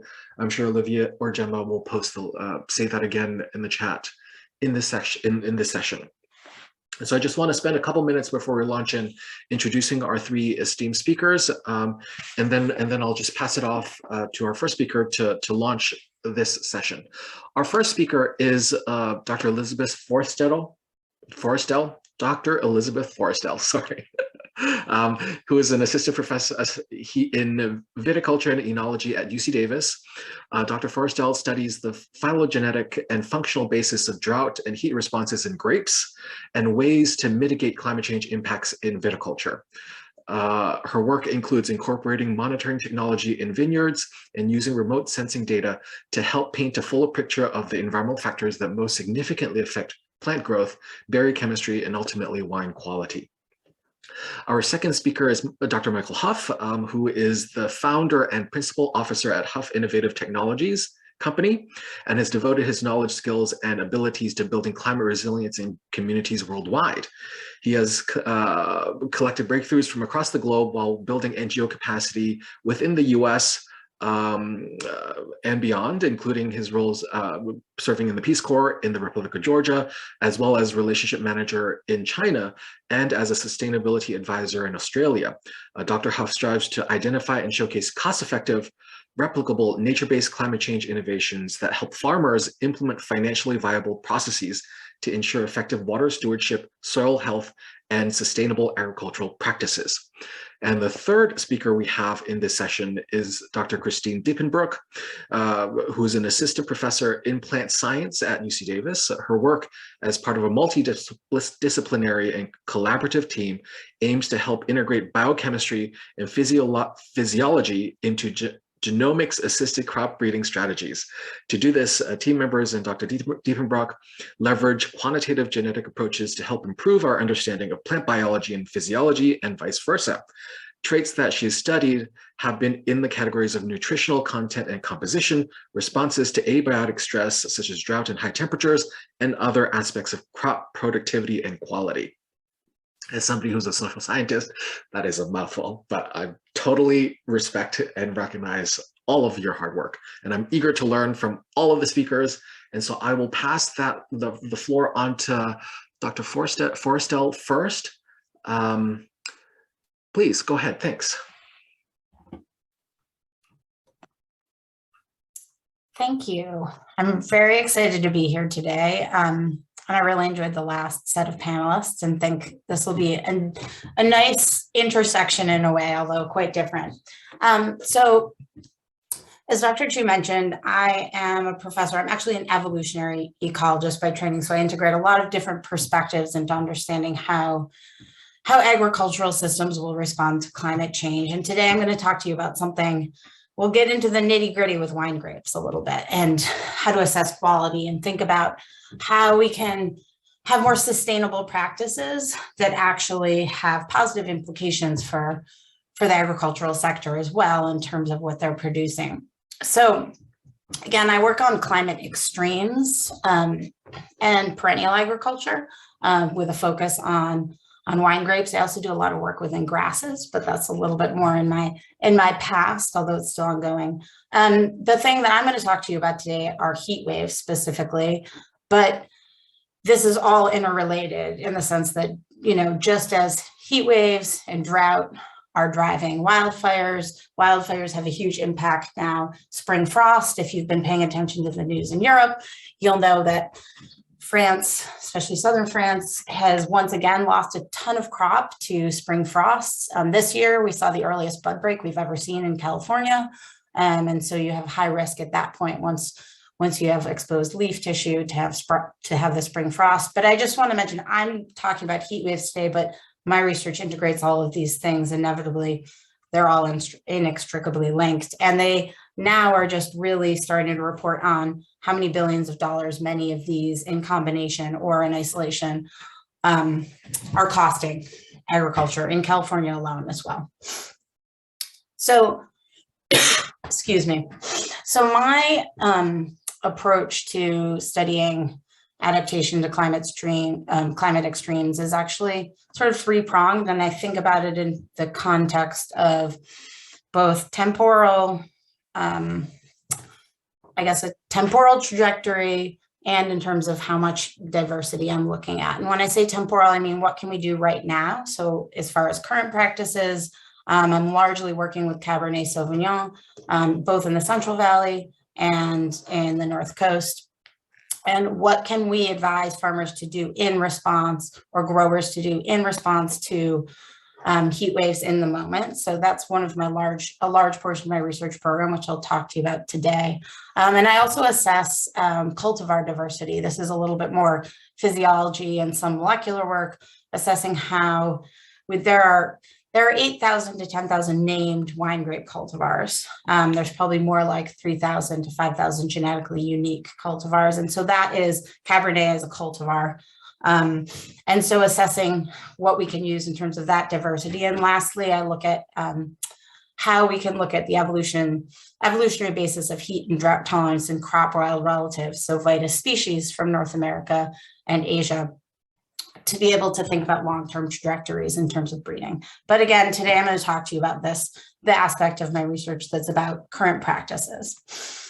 And so just to orient you to how I think about heat waves and how they're defined, we know that over the next several decades, we've seen this over the past several years. I think the last 8 years had the 5 warmest years on record globally, and in California, last year was the warmest, at least in the regions that I'm working. And so here you can see the way that I'm going to define heat waves, the way CalAdapt and others do too, is to say it's 3 or more days above a certain threshold temperature. I'm going to use the temperature 38 degrees Celsius or 100 Fahrenheit, and I'll explain why in a minute.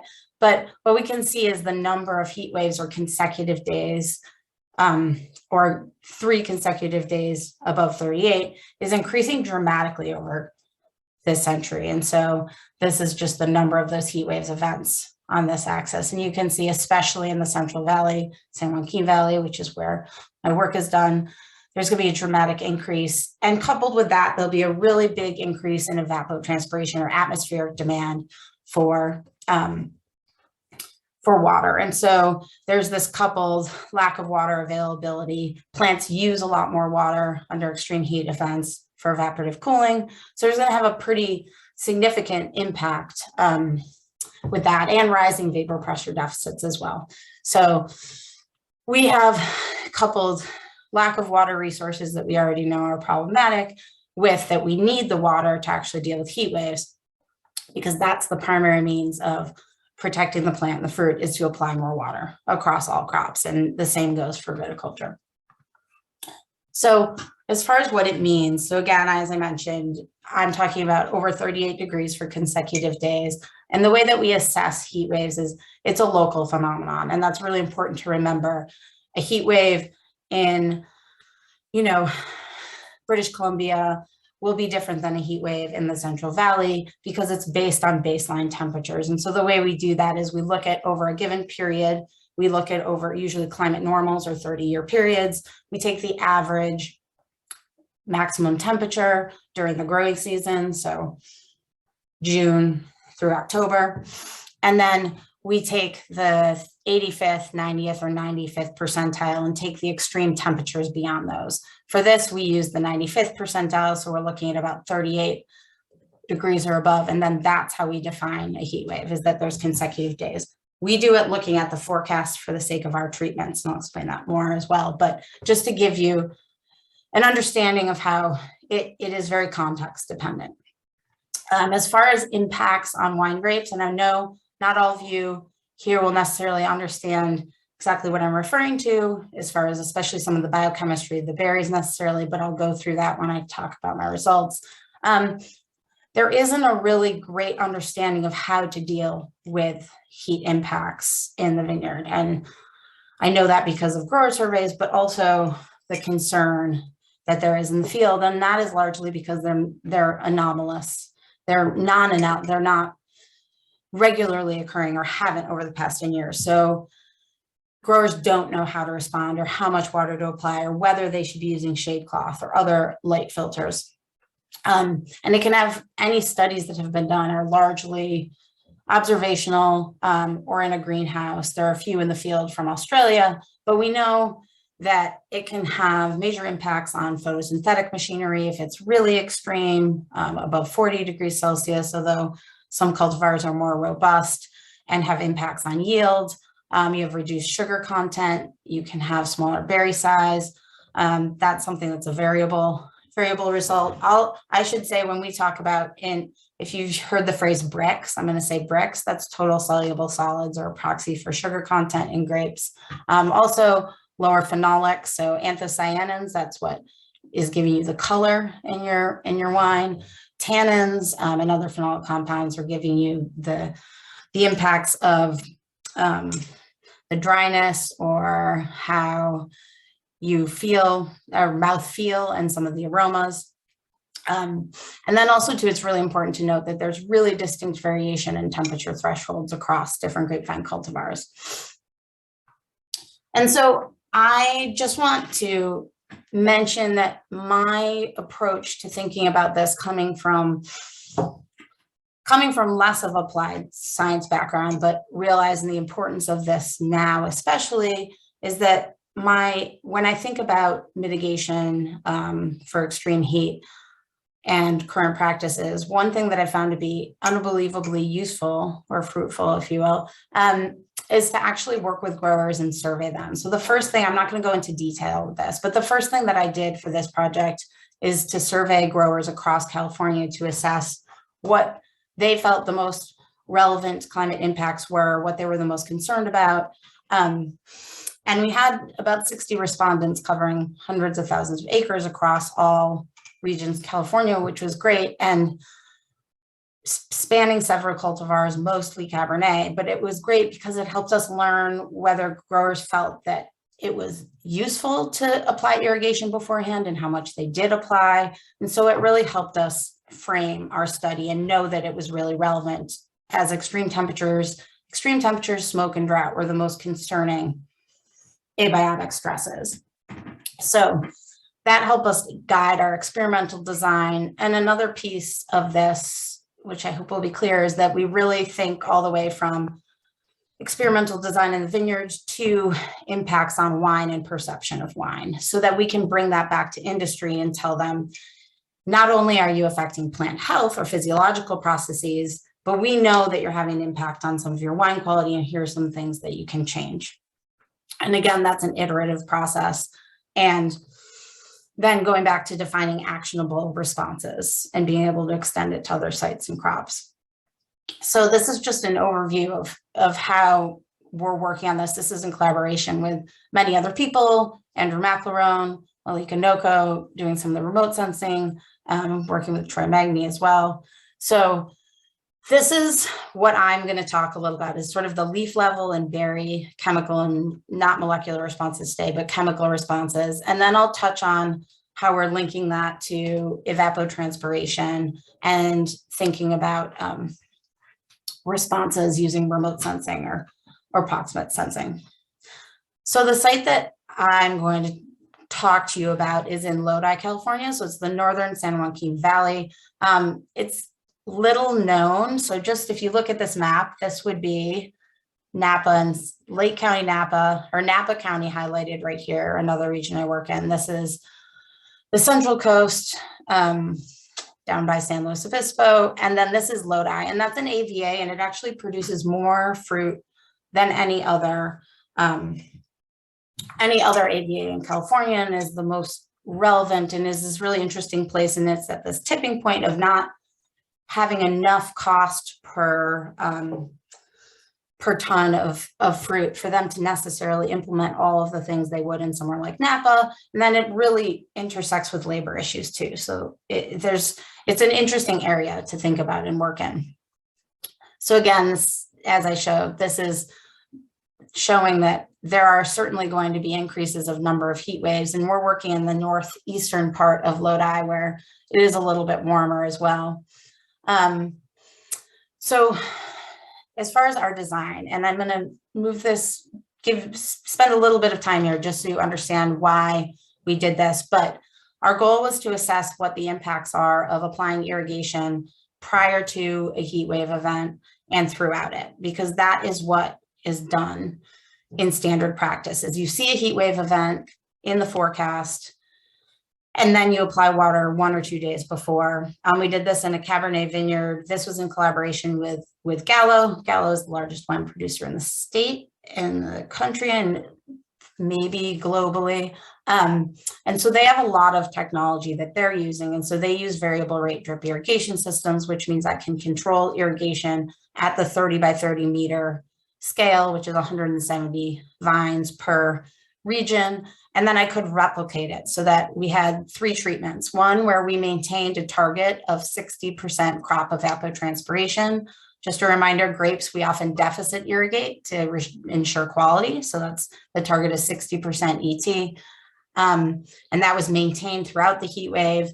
The 2 times baseline is doubling that amount of irrigation 2 days prior and during, and then 3 times is tripling it. It sounds like a lot, but that is actually not too far off from what is done in practice in the Central Valley, if not more.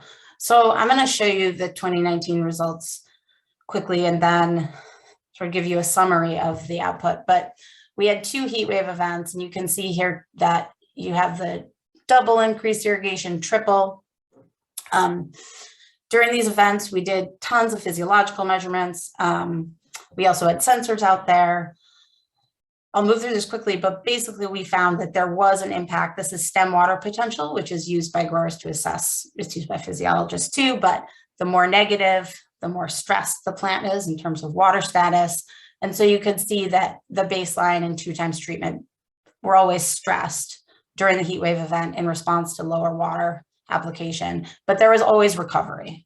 And similarly, with net photosynthesis, so rates of assimilation and stomatal conductance, it was the same trend, that there would always be recovery afterwards. And so this is just showing that indeed, in terms of applying less water, you get warmer leaves. This is temperature, this is assimilation rates, a proxy for carbon assimilation, net photosynthesis, and you have reduced assimilation rates, and you have stomatal closure. And so in combination, those things really heat up the plant. This had impacts for yield, which is not surprising, but they were pretty pronounced. So a reduction in kilograms per vine, grapes per cluster, and berry size, which all have pretty significant impacts on chemistry and resulting wine.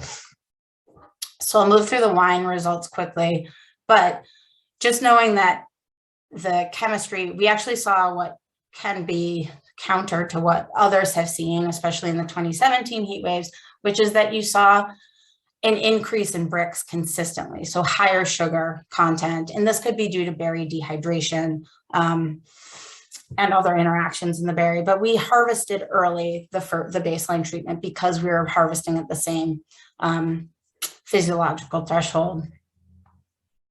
Again, higher pH, lower TA in those treatments. And then we saw a distinction too between if you watered too much, so this is the 3-time baseline, actually you saw a negative impact on some of the really important phenolics as well. And that's not too surprising, but we always saw that sort of 2 times the 60% ET coming out as being the best wine. And so that occurred both with anthocyanins, tannins as well, so affecting mouthfeel. We saw the same thing where sort of that medium, middle of the road watering amount is what provided or what led to the most tannin. And that's a target that growers often hit as well.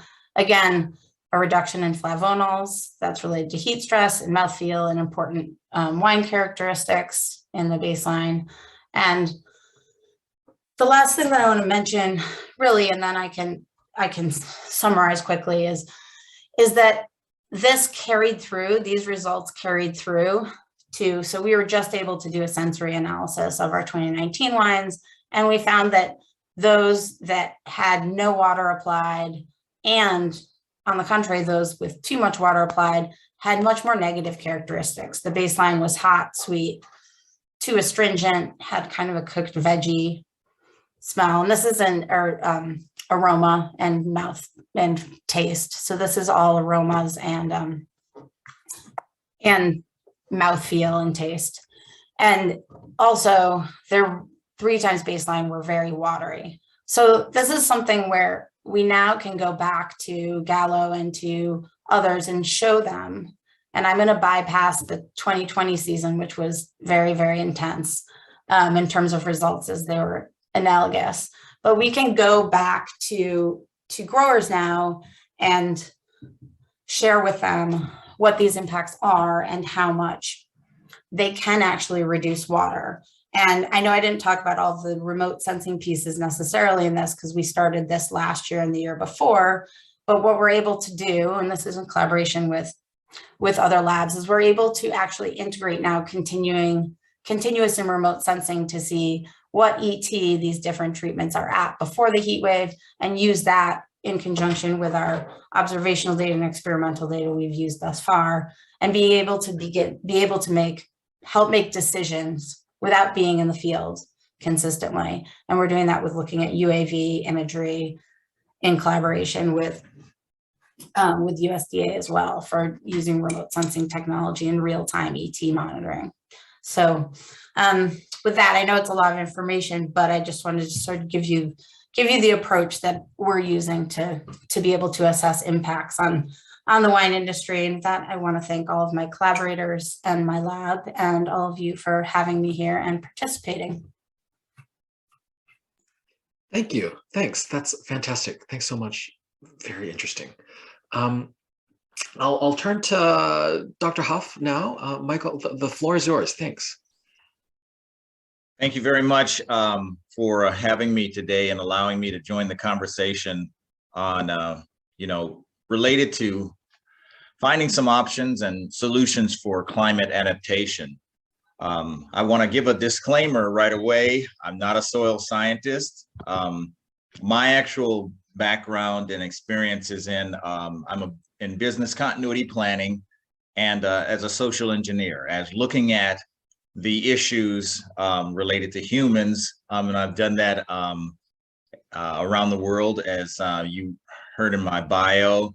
And my experience comes from teaching elementary school and working with kindergartners, but then also teaching high school and also working with college students and working with adults in different parts of the world. And believe it or not, there's some similarities between all of those. So today, my focus is to kind of tie into what everybody else has talked about as far as the stressors and the realities that we're dealing with as far as climate adaptation, climate change.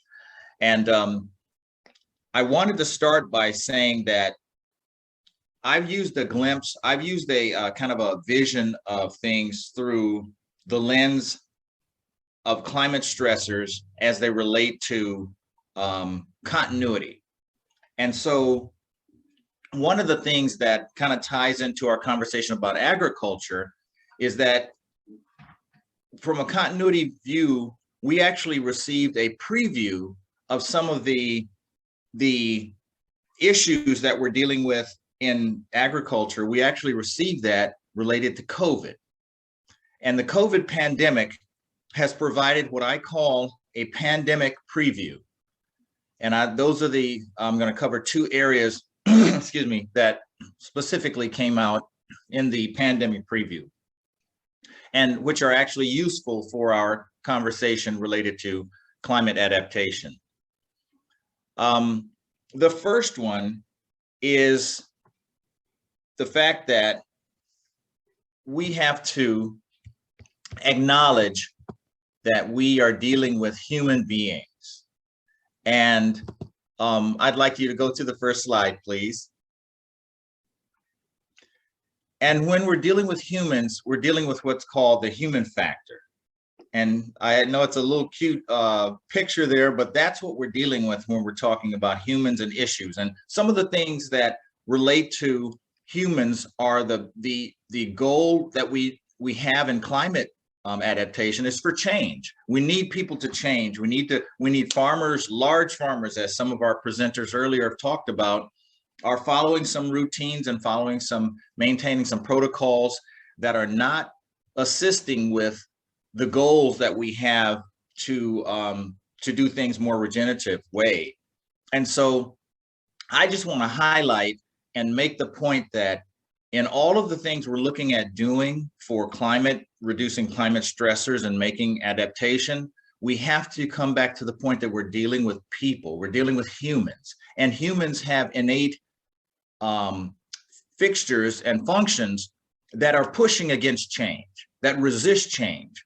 And evolution has helped us to develop those abilities because for safety, instead of, if there's a path through a wood, everybody's going and it's safe, that's the path people take. That's the path that evolution has kind of made us take and structured us to take. But then there's one through the woods that looks quicker, but it's dark and no one goes that way. So our brain is saying, no, don't go that way. So as we relate to COVID, we saw with the COVID pandemic that some of the changes that needed to be made by people to be safe were actually resisted. People resisted those changes. And we know that those similar changes are needed for climate adaptation. We know that we have mass quantities of research that show how science has shown that there is changes. And our presenter right before me was able to show the things that are documented that we can see going on as far as changing the way that we have the heat waves, we have the early frost, we have a lot of different things going on, but that's running smack into the human factor. It's running into homeostasis. It's running into equilibrium. It's running into the ways that our brain innately functions and says, no, it's new. No, I want to keep doing what I'm doing, the way I'm doing it. So the pandemic actually showed us that, even though science shows this, and there were visible examples of people dying. People are dying of this pandemic, dying of COVID. Yet there still was a pushback. And so for scientists like yourself, we actually have a hard time with that. We're like, wait, here's the data, here's the information, why aren't you accepting it? And one of the things I've picked up around the world is a concept that I borrowed from, that I heard Dr. Marshall Goldsmith provide. And he said that knowledge workers run into difficulty and when they start looking for logic in all the wrong places. And that resonates with me because a lot of times the fact that we have the data, we have the information, we have examples of it, and you still you wonder, why aren't people responding to it? Why are they still resisting this? And it's because we're looking for logic in all the wrong places, because it's not related to logic, it's related to behavior. It's related to psychology, it's related to the innate ways that people process information and try to maintain homeostasis. What's interesting about homeostasis is that in the word homeostasis, you'll see the word home. And it reminds me that people want to stay home. They want to keep things the way that they are. So this is one of the major stressors that we're looking at, is the fact that people aren't changing as quickly as they need to. So the point I'm trying to make is that we're aware of that. We saw it demonstrated in the pandemic, and the pandemic was a shock. It was boom, it came on, and the whole world is dealing with it. But still, the way we are pushed back against that. So in dealing with the stressor, as some of our previous presenters have talked about, longer term things, people ignore those even more. So my proposal and my discussion and innovation that I've seen is that let's look at the ways that some of the vaccination hesitancy and other things were dealt with via, I think there were federal agencies that initially thought, hey, we'll present the information and people respond. They didn't respond. So they had to pivot and they had to identify ways with our partners in behavioral science. They identified ways to hack into that normal process that humans have in order to kind of move them forward. And those are the types of things I believe we have to do more of in the space of climate adaptation and really moving people forward. We have to continue to remind ourselves that we're dealing with the human factor, and humans resist change. And there are some tools that we can use that are coming from our partners in academia and in the behavioral science piece. So I'd encourage you to leave here and be one of the people who, whenever the discussion comes up about climate adaptation, climate stressors, getting change, that we also align anything that we put out with the research and data that we know how people change. We know the issues that are involved. We know how to hack them. We know how to nudge them. And so we have to take advantage of that. And we actually saw some of that play out, as I mentioned, with the pandemic. Let's go on to the second slide. So to round out this section, I'm suggesting and recommending that we intentionally inculcate behavioral science hacks because we are asking humans to change quickly. If we want to be successful, we as proponents of climate adaptation have to be able to pivot. We have to be able to not say, well, no, we're going to keep doing it this way. We have to bring in behavioral science the way that the federal government had to pivot with the COVID issues. They had to pivot away from just saying, here's the facts and let it go. They did multiple different things. As you know, you heard some of the things that they were doing. They used trusted messengers in the communities to get the people. They provided incentives. As we know, people are motivated by what they can gain or what they can lose. We were actually able to interact with a professor, Dr. Wendy Brundebrun from USC, who has been studying this topic for 20 years, vaccination hesitancy. And she was able to add some input that actually helped some of the federal agencies. So that kind of wraps up the first one. The second one, go on to the third slide, please. The second issue that we see is supply chain. Supply chain, it became very apparent as you looked at the stores, as you looked at the shelves, as you looked at even major companies, that are manufacturers couldn't get what they needed to get during the pandemic. So the pandemic highlighted the issue of supply chain, and it really put forward the need to, one, do things that were more, that were actually not centralized, but decentralized and kind of place-based, but also the importance of pre-positioning resources, realizing, there's some things we need to do going out in the future where we actually need to have access and be able to manufacture certain things closer. That same issue is highlighting itself for the climate adaptation piece and agriculture. For example, the COVID-induced lockdowns in China, the Russia and Ukraine war, they've basically put it out there again that not only pandemic, but also issues, world social issues can impact the access to the resources that we need. Fertilizer, who knew that the issue with Ukraine and Russia would impact fertilizer around the world? But it is, and that is impacting farmers in California and across the country. So the proposal, the thing that we found that's happening around the world is that communities and municipalities are looking and saying, we need to being more intentional about providing resources locally. We actually need to be proactive, and FEMA's actually interested in doing this now, and creating climate resilient hubs that are in community, that are place-based on what the needs are, but actually kind of pre-position resources. So I'm just going to quickly run through some of the things that are being done.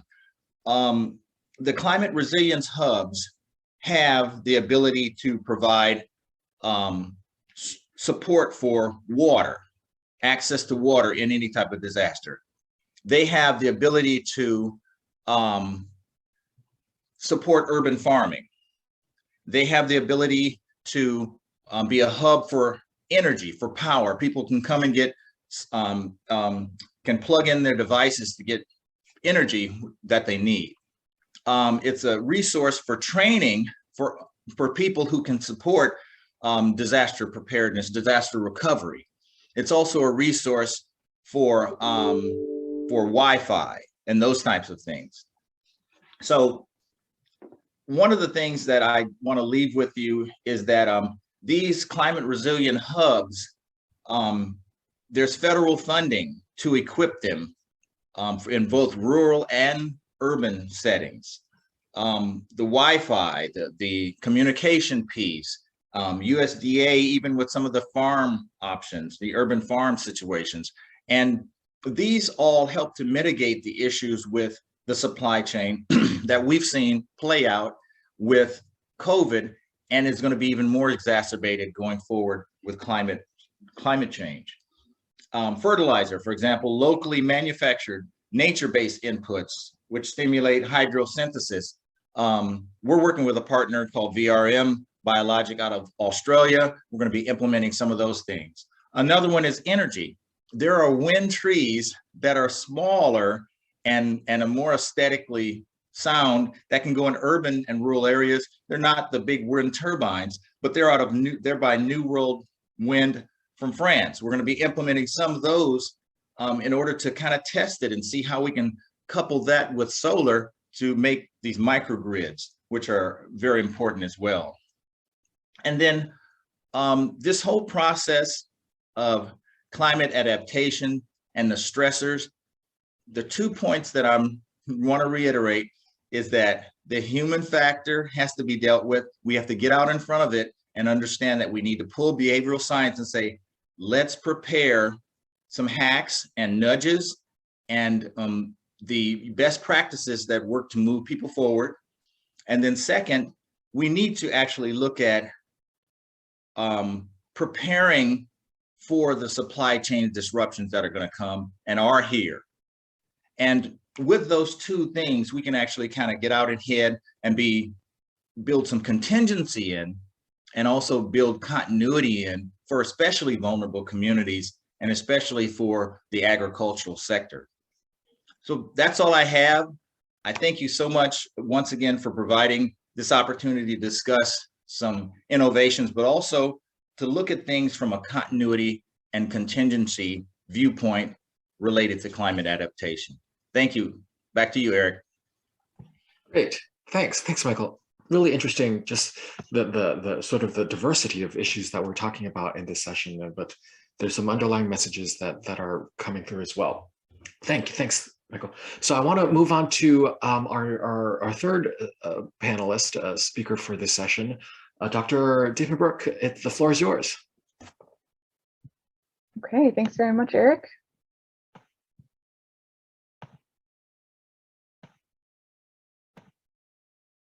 See how many clicks it will take. There we are. Okay, great. So I will discuss today. My group has been here at UC Davis, our group, for 3 years now, and we are focused on improving crop nutritional quality, and we do work in tandem on improving crop tolerance to abiotic stressors, namely drought and high temperatures. I am a plant breeder and quantitative geneticist, and we are primarily taking digital and genomics enabled approaches in this crop improvement. Great. So what are we up to exactly? What does it mean to study these domains? We do end up doing effectively nutritional quantification. So we look at the levels of these nutrients, both at time of harvest and as we start to move into processing and consumption of these crops. We work on identifying genes that are involved in the accumulation and retention of these nutrients in the edible portions of the crop. And then we develop the breeding strategies that are needed to use DNA sequence information or other omics information, as the case may be, to really expedite this improvement as quickly as we can. The breeding is inherently a long process, so the more that we can do to allow tools to enable our phenotyping to be more cost effective, more routinized, and or faster can be really helpful, and more accurate, of course, that's a big one. We also work on leveraging win-win scenarios, whether it's for productivity and quality or whether it's for nutritional quality and some other consumer trait. In this case, I'll speak briefly about kernel color as a consumer preferred indication of certain kernel colors in maize. As mentioned, we are breeding for delivered nutrition actually at time of consumption. So we have a neat project in collaboration with Dr. Gail Bornhorst here at UC Davis on simulated gastrointestinal digestion of common bean varieties that have very contrasting seed coat patterns. And we see variation across cultivars and across environments of what those seed coat patterns end up looking like, and potentially their resulting nutritional profiles. So taking a look at that. And finally, we are doing quite a bit of work with modeling crop growth and development and integrating that with genomic information to try to predict, simulate and predict plant performance in current and future climates. Okay, We are also, namely, given our focus on crop nutritional quality, we are building in functionality into those modeling frameworks for crop compositional and nutritional quality traits. Okay, so I'll give 4 very brief examples. One is in maize. We have been working with the International Maize and Wheat Improvement Center with field trials in Southwest Zimbabwe under drought anti-temperatures. So there is orange provitamin A biofortified maize out on the market. Biofortified in this case just means that the nutritional quality, namely the provitamin A concentrations of that maize, has been improved through breeding in this case. So it's been about a decade now that orange maize has been commercialized, orange biofortified specifically. We have been developing, and namely CIMMYT has been the one developing varieties that are adapted to the local agronomic context of the types of cultivars that growers tend to be producing. However, it's been found that some of these early varieties were really susceptible to one or more endemic stressors, so namely drought and/or high temperatures. Yellow maize was also found to be dispreferred, whereas orange maize was seen as a novel and preferred product. So typically consumers were looking for either the white maize that had been being consumed or potentially this orange novel product that's distinct from yellow. So we ended up participating, again, led by CIMMYT and Harvest Plus. Harvest Plus is an organization focused on biofortification, conducting on-farm trials and sensory evaluations, and depicted here are some of the breeding lines that end up being under development in a comparison to the white grain maize that would have more conventionally been consumed. So as the review speaker mentioned, consumer behavior and interest does end up driving the breeding process to some extent, but we need to make sure we're capturing that feedback early and often, because as I mentioned, the breeding pipeline is slow. So we need to get that feedback early to be able to keep up, and often. Great. So, and we also, it's really important, of course, as breeders to test our germplasm in target environments, particularly when one or more stressors are endemic.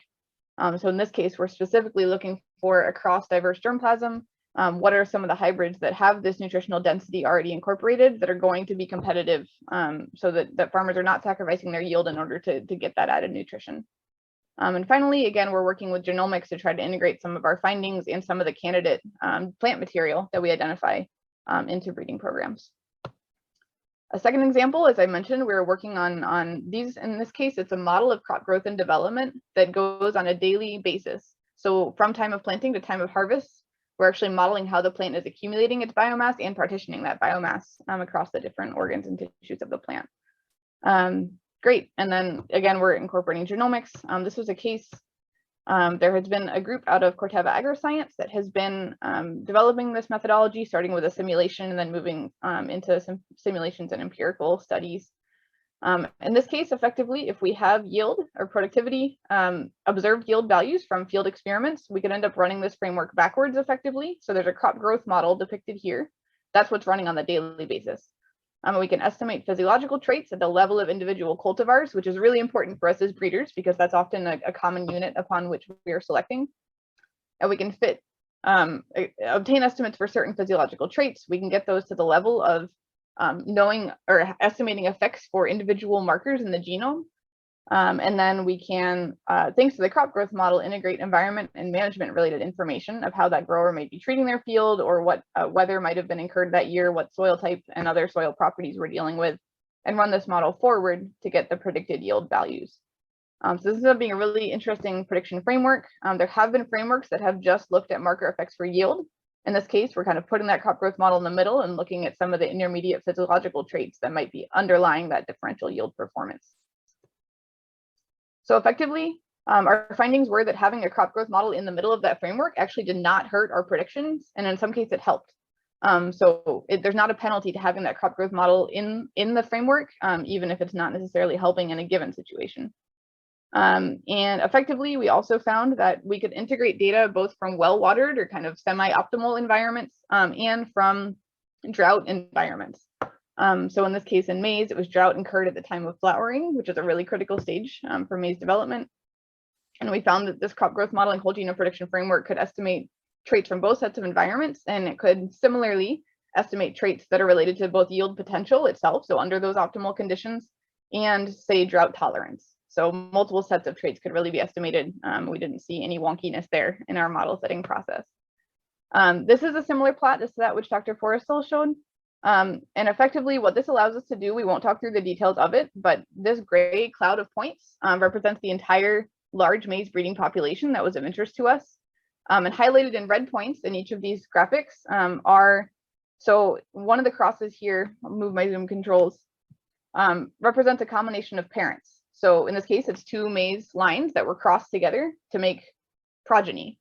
In this case, we can see kind of where those progeny fall out in physiological trait space and how they fall out in yield performance space. So we can start to look at factors underlying why these certain progeny might have performed as they did. We can look to see how do certain crosses kind of move around in germplasm space, which ones might end up being kind of almost overlapping with other crosses that we could have made versus exploring a unique space. So we can think a lot about strengths and vulnerabilities of certain combinations, and this really gives a nice framework for generating hypotheses and comparing those against our field data collection and observations as well. Okay, I'll move more quickly through these. We also have a study in sorghum where we're looking at productivity and quality in tandem. In this case, the compositional traits of interest are protein, fat, and starch, as well as lysine, which is an essential amino acid that tends to be limiting in cereals, and also a whole suite of mineral nutrients, including iron and zinc. So again, we're developing those genomics-based models, and we're also have this crop modeling component appearing once again. We did end up seeing this work is conducted in the central San Joaquin Valley of California as well. And we end up seeing quite a yield reduction in a pre-flowering drought treatment. This is the stage in which grain number is determined in sorghum, so we can end up having fewer grains overall if drought is incurred in this critical stage for that particular development. Similarly, we saw the plants were shorter and that they flowered quite a bit later. I will mention this is a huge logistical consideration in our breeding process when we're conducting field trials that involve a stress component. Effectively, we need to be out there scoring flowering time for a much longer window, and we do see systematic differences by treatment. So it can be really tough to manage these treatments in addition to trying to get a successful stress treatment in the first place, but we really gain quite a lot of information when we have the well-watered control exactly side by side with our stress treatment of interest. High temperatures is even more difficult given that it's much harder to control ambient temperature, and thankfully there are excellent researchers working in that domain. We've been using an environmental gradient to start to get at that question. And finally, we are working with Dr. Mason Earls, as well as with Dr. Brian Bailey and Drs. Chris Wong and Troy Magny on integrating AI-enabled sensing 3D biophysical models, which are depicted here from Brian Bailey's group, and also integrating genomics from our side for, again, productivity and quality in leafy greens and grain legumes. So this has been really interesting work as we start to think about, this is a bit different from that daily timescale model that I mentioned, but really modeling crop geometry, so crop structure and function both end up being involved in here. And again, directly sensed measurements really help us in feeding all the way through with our genomics data streams as well to model some of these traits with high accuracy. So these are closing thoughts on my part.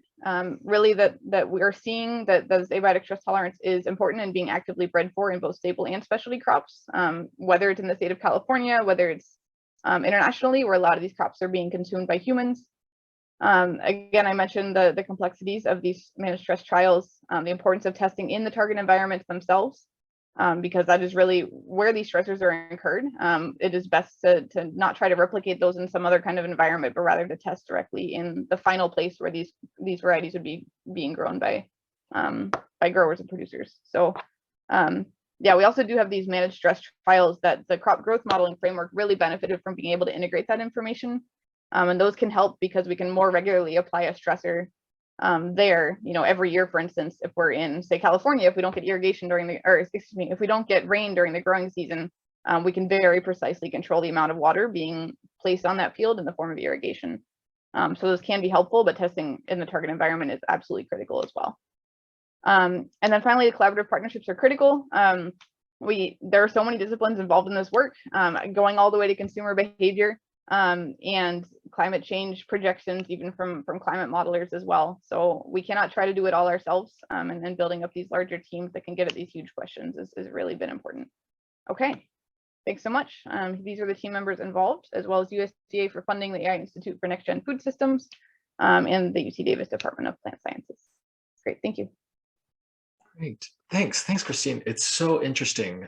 Just as we're bringing folks back in, we're talking about climate extremes, but we're spanning so many different scales and sectors, from specific plant breeds, commodity types, all the way to what Michael was talking about on the humans and economic structural systems, and how sort of we can start to leverage responses across all these different scales.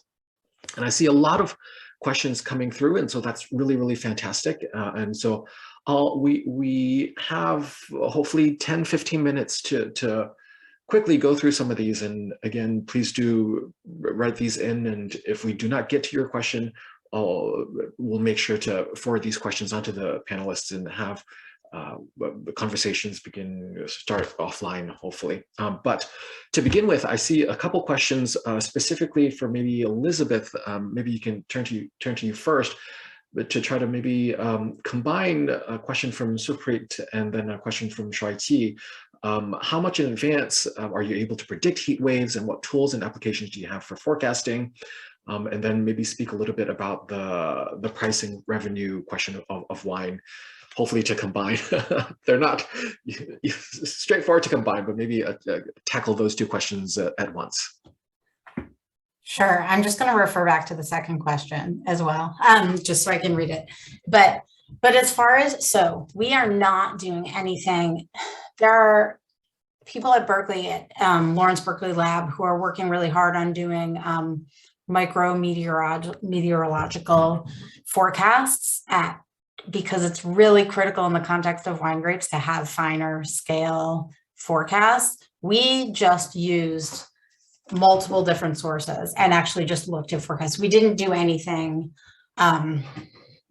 really extreme. And then we're always monitoring ambient temperature and ambient conditions in the field. So we knew at what point the temperatures were above certain degrees. So we did not do anything super technical in the context of forecasting. And as of right now, there are no great tools that work well in the context of especially, I think, perennial agriculture, but that's something that people are working on. But I know it is highly ineffective in places like Napa, where you have so much variation. And that's another region where I'm working, where, you can have huge within block variation that can have a huge impact. And we're working on some of that as well. So, but then the context of what we didn't use anything too advanced. Okay, so I'm going to move on to the other question, which I think is a little bit more detailed, but I think it had to do with quality, right? I don't know why I can't. So I don't know why I can't find it. Shall I read it out? Yeah, if you don't mind, because I can't find it back. Yeah, I saw it briefly, but no worries. Since the price revenue of wine not only depends on yield, but also on taste, i.e. wine quality. I know there are some wine rankers like Sotheby's and Robert Parker, but all of these rankings are still subjective. Just wondering, besides the barrier of phenology and chemistry, what other data or standards can we use to quantify the quality of wine? So yeah, it's a huge can of worms talking about wine quality. That's the reason why we do rigorous sensory studies, because then what we can do is say and this is a huge part of my work as well, is actually trying to shift. This relates a lot to the people element, but how do you shift people's perceptions of quality and what that means? And so we're actively trying to open people up to other notions of saying, like, you can compress your growing season quite a bit, and that helps deal with mitigation of smoke and heat. And there are perceptions are changing, and I'd say Robert Parker's, which is sort of those big high sugar, let's leave grapes on there's a perception that if you leave grapes on the vine, they've developed phenolically in terms of their phenolic qualities. That's not actually true. And so we're trying to shift perceptions a little bit around that, but it is true. It's a ton of work and it's collaborative, but the sensory piece is huge. And there are growers who have very, very explicit numbers they're targeting for quality. Calo does, other large winemakers do, but it varies depending on the region it's coming from, the price you get, and changing perceptions of consumers too. So it's complex, but we do our best to try and get at that a little bit. Great, thanks, Elisabeth. let's move on to, we have a series of questions for Michael. We have some questions about from Deborah about trusted messengers in communities and what are the basic ways to invite them to participate. And also that sort of relates to a question later on that John Bjornstad mentioned again. So how can we mobilize individuals to tackle climate issues?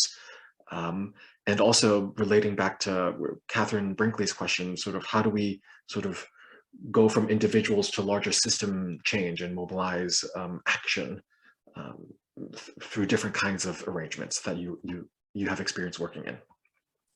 Michael, any thoughts on any of that? Yeah. Yes, thank you very much, Eric, and thank you for those questions. What we've found is that that trusted messenger piece, you have, that's why the community-based part is so important. There are community organizations. One that we work with closely, for example, in the Sacramento area, is the Sacramento Promise Zone, and it's a federal designated coalition of actually federal, state, local, place-based CBOs, community-based organizations, faith-based organizations, private sector, and public sector. And so, yeah, and academia. And so with that, you actually have people who are working in the community, who live in the communities, who have access to knowledge and information from the feds and from others, and are able to communicate that, and then also communicate back what the concerns are. Because as you can imagine, there's a continuum of different types of issues that people have related to getting the message out and making a behavioral change. But what we found, and I think the research shows this, is that it seems to be a bell curve in a way, and that you have some early adopters who actually can be kind of leaders and models for others. And so you're able to find out with the community, communication with the community, what those early adopters are looking for. And then you'll get a certain percentage of that group who are just waiting to see if others will take it on. And so, some of the things related to agriculture are really creating this hub where people can go and get in touch with some soil and see things growing. One of the projects we're doing in Los Angeles is called the Red Cup Project. And these are red cups, as we know, we all remember the red cups from the parties, right? That everybody had and used. And so what we do is we actually have, have them going out to churches and school children, and they put some soil in there and an amendment in there and grow something, and kids growing something is really awesome. Then they come together with that. But I think that's the main thing that we're finding, is that the trusted messengers are those people in the community, and the promise zones are actually throughout the country. They're across the country. So one thing I'll just add is that the promise zones have that relationship. They're promise zone finalists and promise zone designees. They're in urban, rural, and tribal areas. So I'll stop there, but it's basically working with our community organizations. Great, thanks. And I understand that I lumped a lot of different questions, and so maybe Olivia and others can compile some of these and send them to Michael to respond more individually. I'm looking at the clock. Oh, yes, sorry. Oh, Michael, okay, yes. sorry. I just want to mention one more thing. One of the things that we've looked at is called the slot machine method for actually getting people to change. And that is a way that, if people, they gave out different tokens to people and different things to people. Some people want to have something. They want to receive a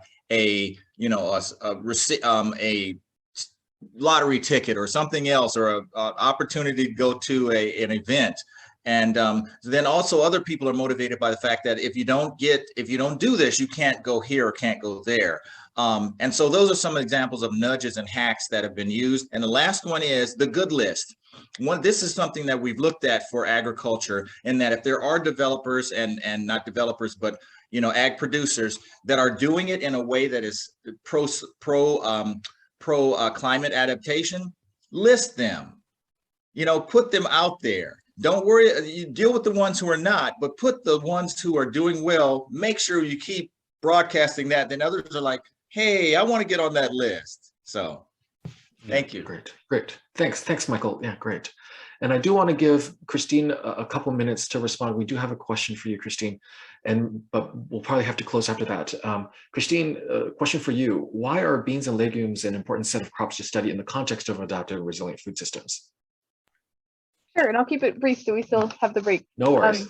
Yeah, so effectively the beans, so we're working on both common bean, which are Phaseolus vulgaris, and cowpea as well, which is in a different genus, but also known as black-eyed pea.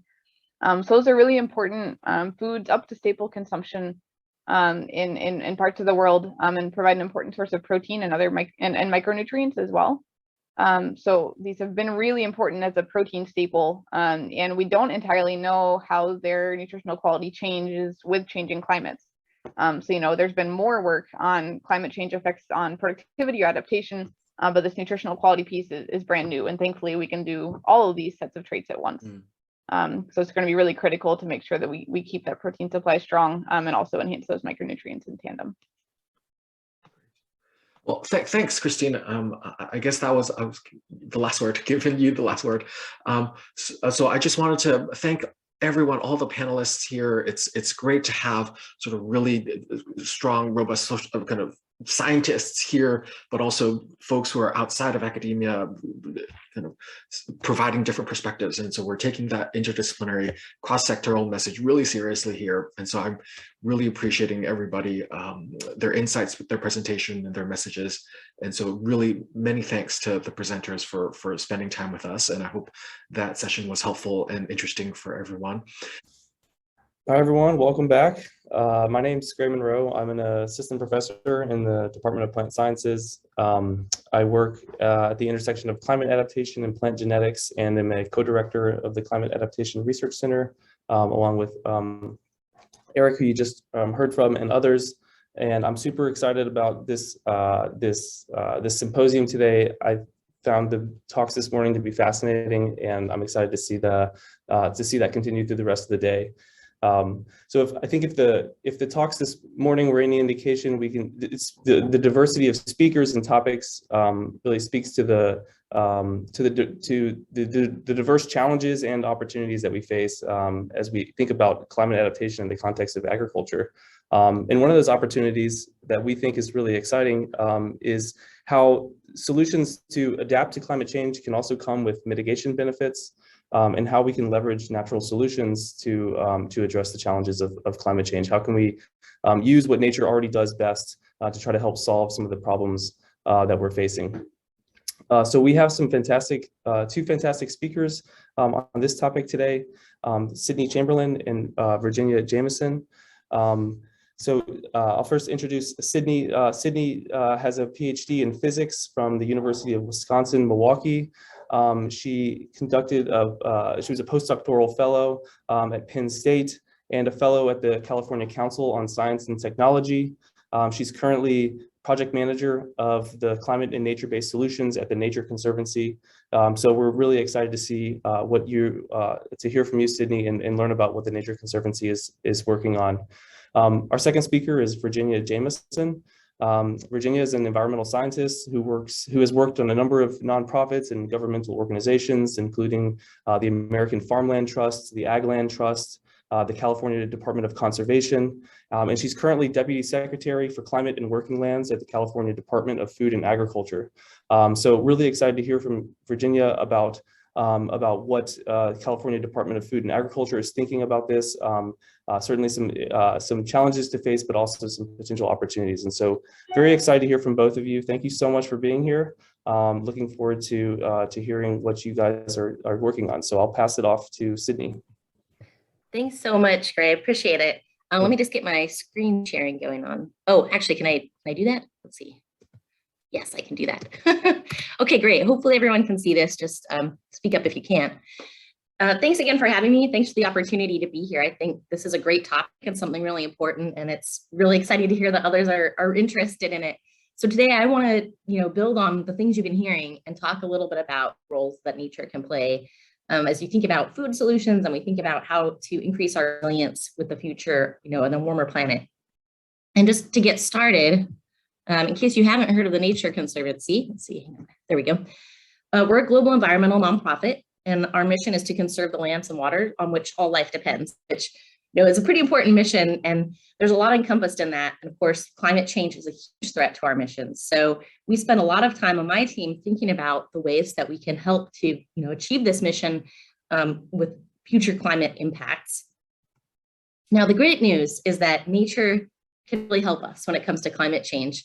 There's a growing body of science behind this. So here I'm showing you a paper that's focused on California specifically. And this paper looked at the role that our lands, we often call our lands our natural and working lands in California, which we're talking about things like forests and grasslands and ag land, rangeland, wetlands, all the different types of lands, those natural and working lands. And what the science has showed us is that these lands can really help California to achieve its climate goals.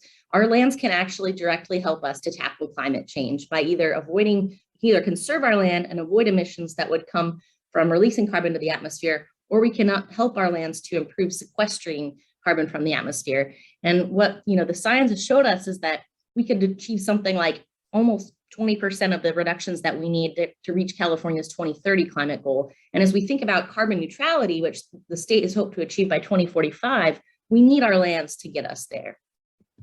But our lands are also at risk. So this figure you're looking at is from a paper from 2019 that looked at carbon stocks in our ecosystems in California. And what they looked at over these different scenarios of different climate futures, is that our carbon stock in our lands is potentially going to be decreasing. And what that means is that if we don't intervene now, our lands are at risk of becoming a net source of carbon instead of a net sink of carbon. Historically, they've been more or less a net sink. So that's worrying. That means that if we don't take action to steward our lands well, to manage them and restore them, we actually risk our lands contributing to climate change. And development, wildfires, sprawl, all these things are threatening our lands. So it really is important to think about conserving them and stewarding them well. And this is where something called nature-based climate solutions comes into the picture. So nature-based climate solutions is sort of this broad term that refers to a suite of solutions. And all of those solutions focus on restoring, conserving, or managing our land for climate benefits. And so you can think about these solutions as applying to a number of different kinds of lands. We can think about using nature-based solutions in our forests or our wetlands or our natural lands.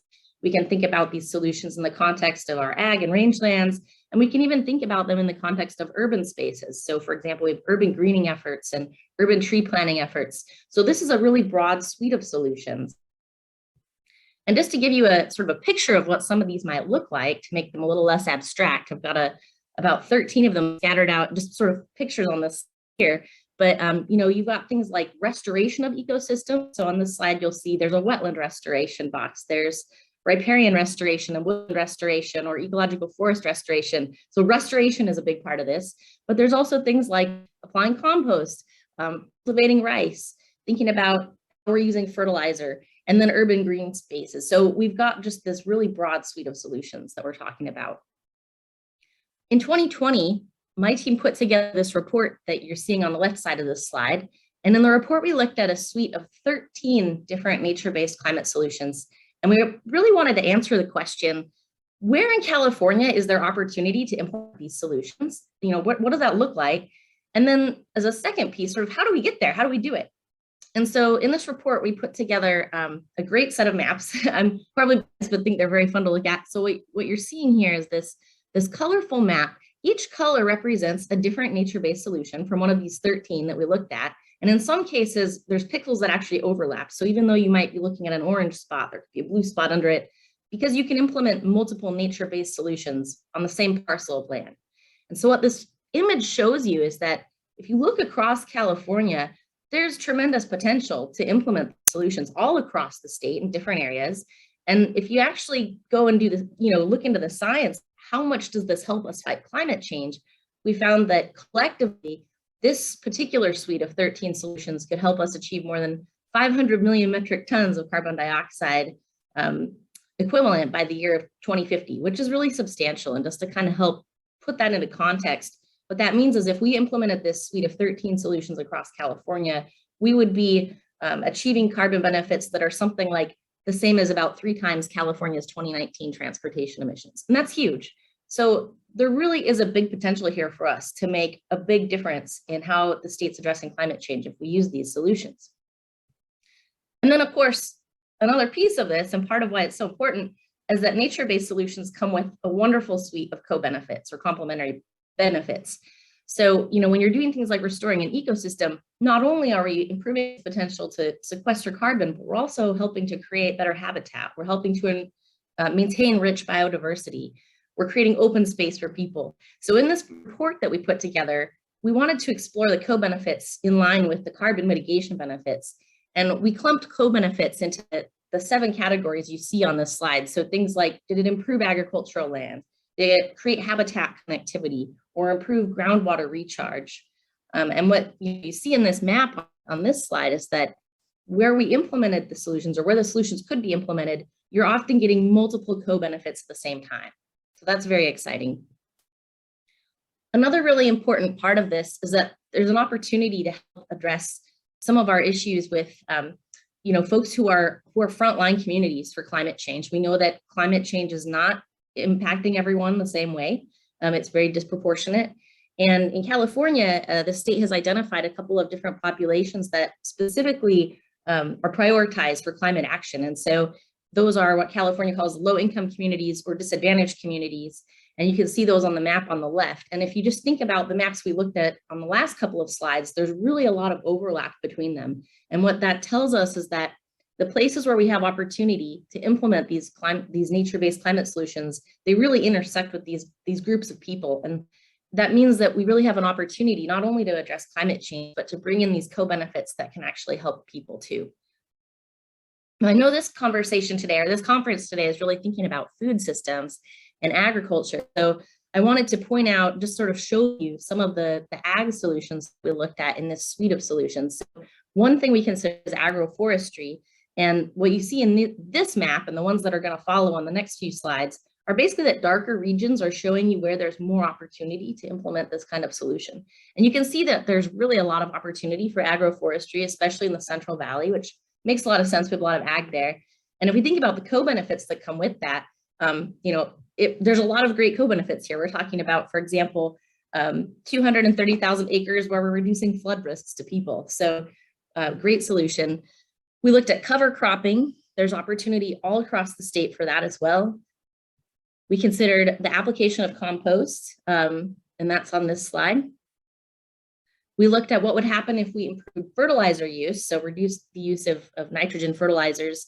And then finally, we looked at rice cultivation. So this is sort of the suite of ag nature-based solutions that we considered for California. And I know I only have a couple of minutes here, and I didn't want to get too much into the weeds, but I thought maybe I could wrap up the case study to kind of help contextualize this, think of it a little bit more of a foundation. So I want to talk about a piece of property called Staten Island, not to be confused with the Staten Island in New York.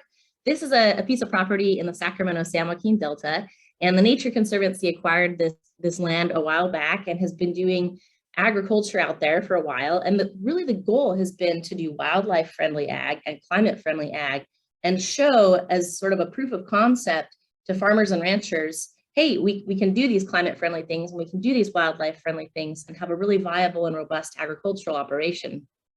So what we call our work here there a mosaic agricultural operation. And we use the word mosaic because we're not just planting crops out there, we're also doing wetland restoration. And so we're pairing a number of crops together and we're pairing that with wetland restoration, and all of it's designed in a way that supports bird habitat. There's a lot of benefits that come with this. So carbon benefits are a big part, right? We've been talking about climate change and these are nature-based climate solutions.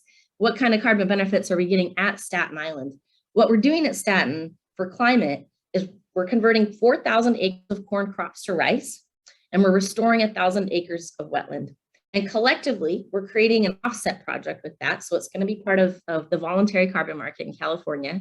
And what we've estimated from the science we've done is that we'll end up reducing greenhouse gas emissions by something like 350,000 metric tons cumulatively by 2050. So that's exciting. That's the carbon piece, but it's not just about mitigating carbon, mitigating climate change. There's also the wonderful habitat benefits that come with this. So this particular area in the Delta is along the Pacific Flyway, and really important wintering destination for a variety of migratory birds. So a lot of the practices we're doing at Staten Island are designed in a way to support these populations to ensure that they have healthy places to stop on their way over as they migrate. Then there's additional benefits we get. So one interesting problem in the Delta is this notion of subsidence, where we have these rich peat soils that were exposed to air and oxidized and has made the ground sink over time.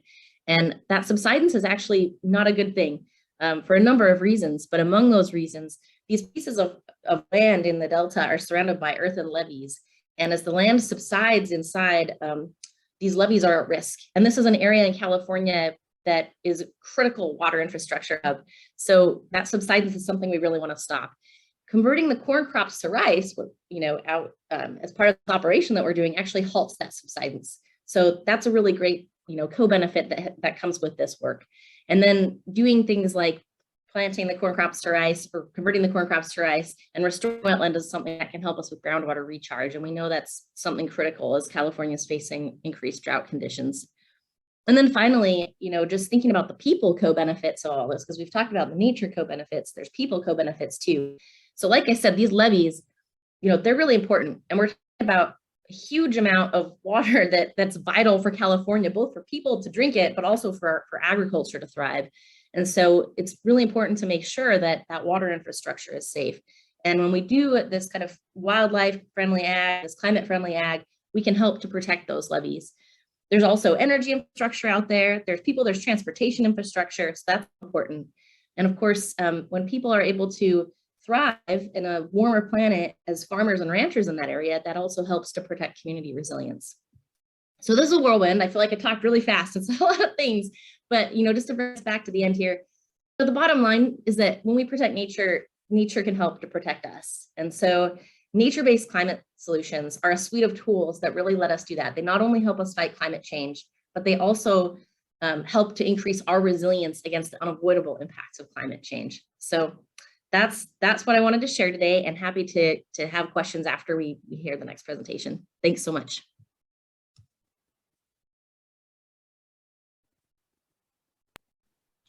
Thank you so much, Sydney. That was really fascinating, and looking forward to exploring this more in the Q&A. So as a reminder, if you have questions, you can put them in the Q&A, and we'll have a session after both speakers to go over those as a group. So thank you, Sydney. So next, Virginia Jameson, thank you so much for being here, and take it away. Thank you. Let me share my screen here.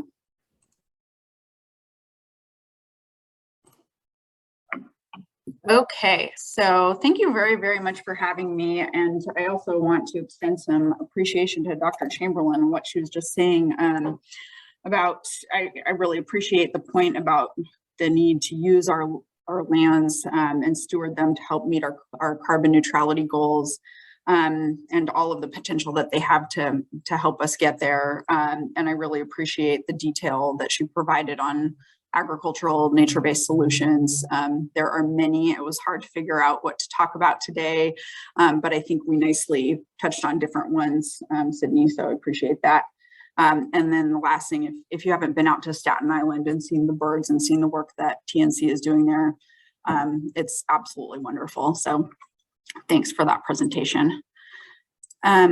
So again, like very hard to pick, but because most of my career has been spent in agricultural land conservation, I kind of gravitate towards it. So I'll start with that. And this is kind of an easy one because there's lots of co-benefits associated with the conservation of farm and ranch lands, some of which I've listed here, but mainly I'm going to be talking about reductions in VMT, or vehicle miles traveled. So a nature-based solution that has co-benefits in other sectors. So every year on average, California is losing approximately 50,000 acres of farmland, mostly to urbanization. And that amounts to about 1.4 million acres that have been lost since the state began tracking the issue in 1982. And unfortunately, because of the way we settled the state, establishing our communities in places with good water and good soil. So as those places expand out, they are also the first to lose farmland. And so most of the land that we're losing the fastest is categorized as prime agricultural land, which means it's got excellent soils and is irrigated and is ideal for growing crops. So now, of course, we're going to be losing additional farmland because of the current drought and efforts to stop groundwater recharge. We know we've already fallowed an additional 400,000 acres this year alone due to the drought, and it's been really tough on the farming community. But in any case, farmland loss has been happening for a long time. And this is, of course, of great concern because California has excellent soils, great climatic conditions for food production. We're one of only 3 Mediterranean climates on Earth, and these places are really well suited for ag. So not only can we produce food more efficiently than a lot of other places, but we have one of the safest, most regulated food systems on the Earth. And we here in California produce over 400 crops and 2/3 of the nation's fruits and vegetables. Unfortunately, as with other resources, there are competing demands on our farmland, and we lose a little bit more every day. I think the American Farmland Trust is like an acre a minute nationally. And so, of course, we need things like housing, but unfortunately, the way we've been developing farmland has been with a preference towards kind of low density, high cost housing like rural ranchettes, which average approximately 5 acres in size and which accommodate about 0.6 people per acre. And if you compare that to the average urban density across California, which is more like 7.2 people per acre, you can see that we're developing pretty inefficiently. So fortunately, there are some efforts afoot to try to curb the trend. Within the state of California, there are a variety of programs set up to purchase agricultural conservation easements. One example of which is the Strategic Growth Council's Sustainable Agricultural Lands Conservation Program, which was established in 2014 and which has invested about $230 million protecting about 120,000 acres to date. That acreage doesn't include acres that are protected by planning grants, which the program also funds. And those are intended to really help local governments plan for the conservation of their agricultural resources and develop more efficiently. So it's a strategy that's two-pronged, working with willing landowners who will permanently protect their lands from development, but then also working with local and regional governments who will use mechanisms like downzoning to keep farmland from being parcelized, create more compact development plans, and create mitigation ordinances so that if farmland is developed, then additional farmland, hopefully of similar quality, is protected within the same area. So this is a program that's funded by the California Climate Investments, or the Greenhouse Gas Reduction Fund. And the reason there's a strong connection between the conservation of farmland and a reduction in vehicle miles traveled, as you may have gathered from what I said about low density housing development,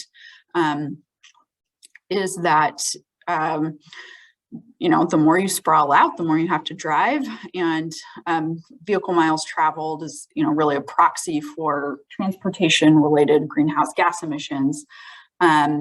And as you may also know, California's transportation sector accounts for about 50% of the state's greenhouse gas emissions, nearly 80% of nitrogen oxide pollution, and 90% of diesel particulate matter pollution. And pollution, by the way, if you think back to Dr. Chamberlain's map of priority populations in the state, there's a very disproportionate impact on people of color in our state from transportation sources.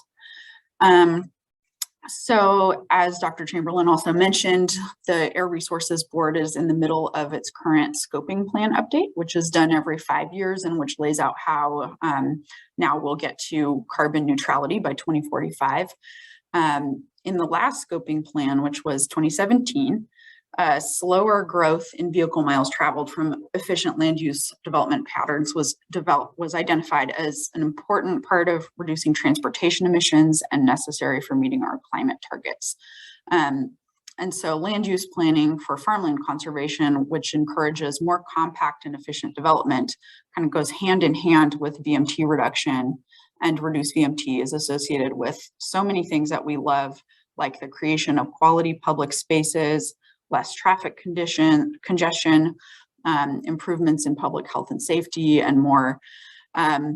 So if we think about farm and ranch land conservation as leading to these other important co-benefits, in addition to the ones that Dr. Chamberlain mentioned earlier, such as preserving watersheds and habitats, protecting the opportunity for additional carbon soil sequestration that can come in the form of those healthy soils practices that she mentioned.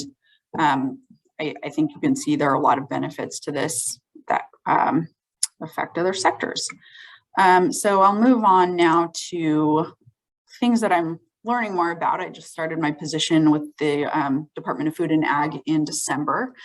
But one of the things that I've been learning about is the state's efforts to divert organic waste from landfills.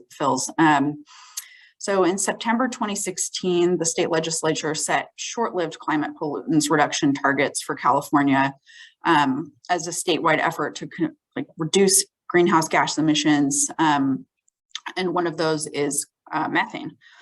And so the bill actually set the most ambitious methane reduction target in the world. That's 40% below 2013 levels by 2030. And you can compare that to what was said at the global methane pledge as part of the COP26 in Glasgow last November, which commits signatories to reducing their overall emissions by 30% by 2030 compared with 2020 levels. So we're just a little bit more ambitious, a little bit faster. So this bill does this two ways: by addressing organic waste going to landfills as well as dairy and livestock emissions.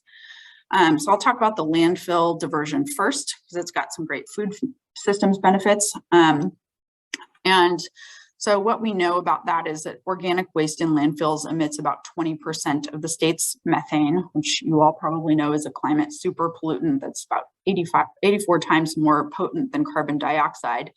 And that organic waste, such as food scraps, yard trimmings, paper, cardboard, makes up about a third of what Californians send to landfills. So SB 1383 established statewide targets to reduce the amount of organic waste disposal in landfills. Another string of numbers for you: 50% reduction by 2020 and 75% by 2025. And so the state defines organic waste as the things I just mentioned: food, landscape, pruning, trimmings, lumber, wood, cardboard, paper products, and other plant and animal-based products. And there's another goal embedded in the bill to recover at least 20% of edible food that's thrown away by 2025 by donating it to people in need. So yeah, there are many benefits associated with diverting our organic waste. There's the benefit of pollution reduction on human health. Emissions from methane contribute to ozone formation, which at the ground level are linked to a variety of public health issues such as asthma and other respiratory and cardiovascular diseases. And there's another part of the bill that's really cool because it requires that local governments actually begin procuring products generated from the recovered waste, which include compost, mulch, renewable natural gas, and electricity. And to just jump into one of those things, because everyone kind of loves compost. I think everyone does. I do. One of the many benefits, some of the many benefits of compost, and some of which Dr. Chamberlain mentioned also, are increased soil organic matter, increased fertility, better plant health, and increased yields. There's improved water quality from reduced runoff and nutrient stabilization, improved infiltration of water, soil moisture, and water retention in soils, and of course, greenhouse gas sequestration. So there's a lot of hope that some of this compost can ultimately make its way back to agricultural lands and provide these benefits there. And I think that's very possible. I think one challenge is going to be maintaining the quality of municipal compost to make sure that it doesn't contain things that are going to be detrimental on farms, like plastics and glass and the things that, you know, tend to get swept up into the yard waste bin along with everything else. But a lot of hope and opportunity there. And Dr. Chamberlain showed that slide earlier of all the places where doing healthy soils practices, applying compost, we have just massive opportunity on our lands to do this stuff. The last thing I'll talk about is dairy methane reductions. This kind of veers from what are like strictly nature-based solutions a little bit in one respect, because I will mention our dairy digester research and development program.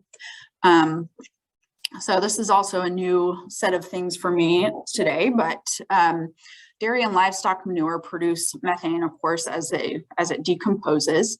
And it does that more if it's wet. And of course, manure tends to be wet. CDFA has 2 programs to address methane from manure. The digester program that I just mentioned, and also our alternative manure management program. So we provide financial assistance. It's a 50% cost match for dairy digesters, and 100% of alternative manure management projects are funded. And what we try to do in both of these programs is harness the natural process of decomposition for methane-rich biogas capture, which can then, of course, be used for renewable natural gas and transportation fuel, and can be transported around the state pipelines. And then alternative manure management, which is a little bit more of a nature-based solution, can provide funding for practices that involve like handling and storing of manure in ways that don't include the use of a digester, but still remove it from those wet conditions. So like current eligible practices include pasture-based management, alternative treatment and storage, so composting it in dry conditions, solid separation, conversion from, you know, using the flush and scrape where you like wash it out of the stalls to doing some sort of form of dry composting of the collected manure. So these projects will ultimately, dairy digesters will reduce emissions by about 21 million metric tons, which is about the equivalent of taking 4.5 million cars off the road. And alternative manure management projects can reduce emissions by about 1.1 million metric tons over the next 5 years. I don't have a good car comparison for you there, sorry. But it, you know, again, like there are many side benefits to these types of projects. They reduce odor, they improve water quality because you take that liquid manure and wet manure and stop it from sinking down into the groundwater. And they also, as you compost manure, you can kill pathogens, and then you can take that compost and use it in all the ways that Sydney and I both discussed before. So anyway, I'll stop there. Those are just a handful of the things that we're doing at CDFA. We've also got a healthy soils program, which funds the whole variety of practices. We do fertilizer research and efficiency projects to stop the overuse of fertilizers. And then we do some totally non-nature-based climate solutions like our Healthy Refrigeration Grant Program, which installs energy efficient equipment in corner stores, small businesses, so that folks in urban areas have access. So I could go on, I'll stop there. Thank you. Thank you so much, Virginia. That was a wonderful talk. Really interesting to hear what the CDFA is working on. So thank you so much to our speakers, to Sydney and Virginia, for their presentations. Now we have some time to address some great questions that have been posted. So feel free to continue to add questions to the Q&A. So we'll just start with some questions that were for Sydney. The first is about references about, can you provide references that show cover cropping and compost applications to cropland can actually contribute to greenhouse gas reduction? So do you have any useful references that you can point our way so we can share with people to follow up on that? Yeah, so this is a great question. I'm going to put a link in the chat in just a minute that shows a link to our full report. And if you go to page 94 of that report, I'll put this in the chat. It shows you basically where the science came from that we looked at. But I just wanted to note too that when we looked at compost application, we were considering compost application to grassland and rangeland, it's not cropland. So just a little bit of nuance there. Great, thank you.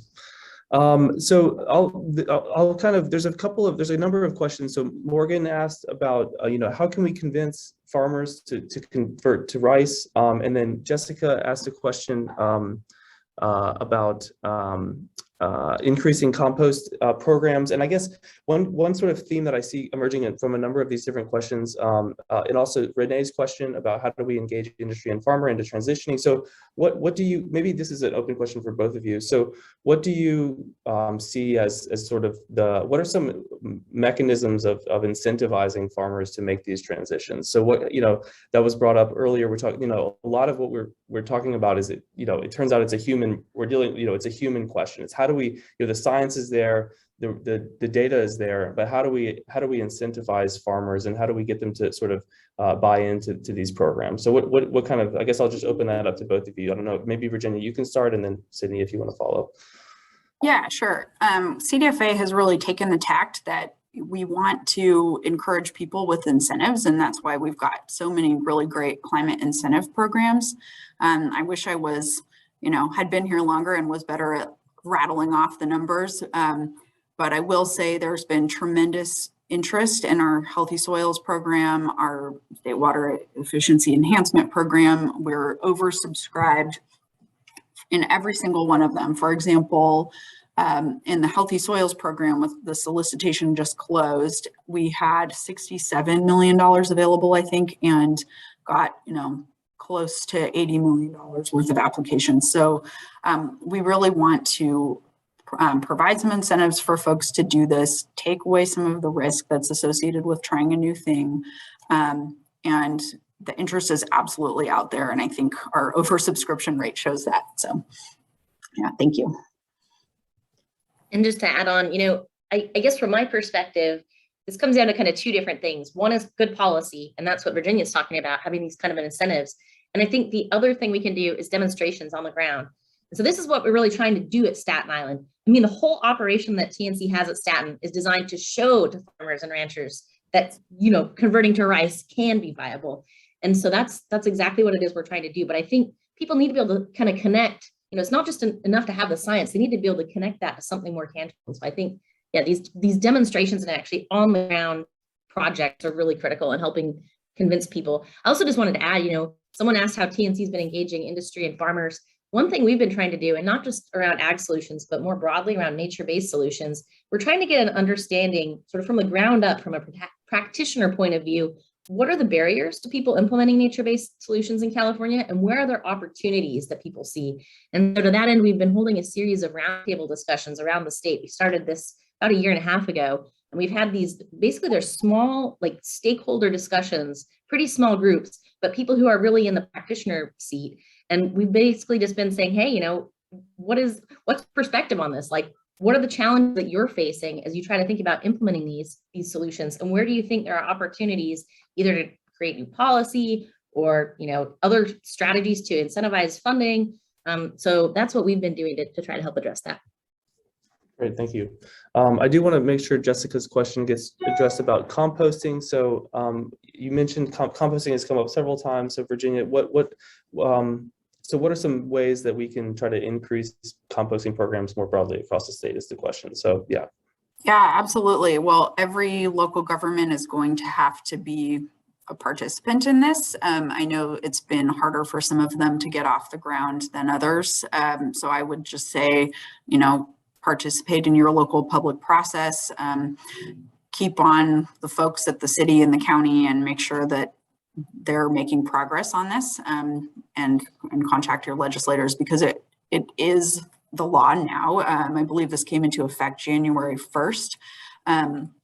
Again, I know there have been some delays in rollout in some places, but this is absolutely vital. Reducing methane emissions from landfills is another one of the key components of reaching our carbon neutrality goals.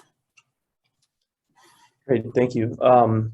So there's a question in here about sort of from a researcher's perspective, you know, as someone, a lot of the people on this call are researchers who work in this space and are interested in sort of what are the outstanding questions. The question is directed for Virginia, but I imagine both of you have probably interesting insights into this. So, you know, where do you see as the big gaps in knowledge that need to be filled to make better decisions? And then obviously, as you know, the CDFA is a funding agency and Nature Conservancy, you know, where do you see like the directions for like, where are the big questions that we need to answer? Gosh, well, I'm actually not a scientist, but I know that there were questions that came up with the whole Air Resources Board scoping plan process. And there were, you know, lots of places where more information was needed identified. Maybe Dr. Chamberlain has some of the specifics, but yeah, there are plenty of places that we could use researcher help. Even like student help is very valued. Yeah, that's a really great question. I mean, I guess I'm thinking, as Virginia has noted, you know, the CARB is putting together this scoping plan update. And so they've done a whole bunch of modeling for, you know, different scenarios to look at the natural and working land sector. I guess I don't have a sort of a comprehensive answer to that on the fly. I'd like to think about it a little bit more, but I do think it's not just gaps in this. I don't think it's necessarily just gaps in the science. I think it's also connecting science to the right folks, the people who are, you know, decision makers, and really getting the practitioner folks on the ground, you know, kind of like connecting the dots. We need to take the science, but be able to share it both with decision makers and with people who implement these solutions. And so I think that's where good communication is really important, especially as a scientist, as a researcher, you know, being able to share your results in a way that everyone can understand. It's critical for this kind of work. And maybe one more of those gaps is getting that research and data back to folks who can influence, you know, people's ability to partake in these practices. So ag lenders, the big buyers of the world, the Walmarts and Safeways, and those people need to hear about the effectiveness of these practices and that they're legitimate, and in many cases that they reduce risk for the people who use them. Going back to the healthy soils practice of, you know, practices of composting, things that build soil organic matter, can help, you know, protect against drought and dry conditions as soil is better able to hold moisture and not get washed away. So just for example. Great, thank you. So there's a question here from Jeff about, I guess, sort of the theme of scaling. So, you know, there's this, you know, there's themes about putting, you know, compost out. What can we use, you know, vermiculture, like some of the, there's like solutions that seem really robust at small scales, but is it possible, you know, are there any constraints that exist in terms of like, how do we scale some of these things up? Are there any, I don't know, maybe a question I'm curious is, are there any technological innovations that we really need to see in order to increase the scalability of some of these solutions? Yeah, I can take a stab at that one. So one of the technologies we know is out there for manure management is vermicompost. And we know that those systems work, that they have really great benefits of not only, you know, removing the methane emissions, but also at the other end, shooting out water that is of like very high quality, et cetera. So my understanding of those systems is that they're quite a bit more expensive than others. And so at CDFA, we're exploring ways to incorporate that into our programming. It's just, yeah, a question of scale and cost. But for sure, those are things that we should be exploring. Yeah, I don't know, Sydney, do you have any other thoughts about that, about scalability or anything? I think, you know, the report that I talked about, I think for us, it was really interesting just to sort of like spatially look at some of this. I mean, and that was the question we had. It's like, how do you scale up the use of these solutions? I mean, so understanding where there's opportunity to do it is part of it. And then the second piece is the policy piece. It's like, how do you get there? And I think there's a lot of things we can do with policy that can help us scale up, but overall, increased investment in these solutions, increased investment in conservation and our natural working lands is going to be an important part of it. Because that's what I. Great, thank you. Okay, so question from John about dairy and livestock, and this I think is the question we're curious about. Can we convince people to change their diets, and is that a part of the solution? And so, to what extent is the demand side of the equation important for trying to incentivize or get people to buy in? So yeah, where do you guys see that in your organizations as far as like consumer choices? Yeah, well, I wouldn't presume to tell anyone what to eat. I do know that in the dairy sector, demand for dairy has stayed very consistent per capita over the years. And while people are drinking less fluid milk, they are consuming a lot more cheese and butter, which I am certainly guilty of. And that has, again, stayed about consistent per capita, even as population has increased. So demand for dairy products has gone up. So I guess I'll leave it at that. Like, yeah, of course, we'd love to see people eating healthful diets and eating a lot more of the fruits and vegetables we know are great for them. But given that, these emissions are happening, how can we address them in effective ways? Great, thank you. Very specific question. What does ZEV stand for in ZEV fuels? Sorry, zero emissions vehicles. All right, thank you.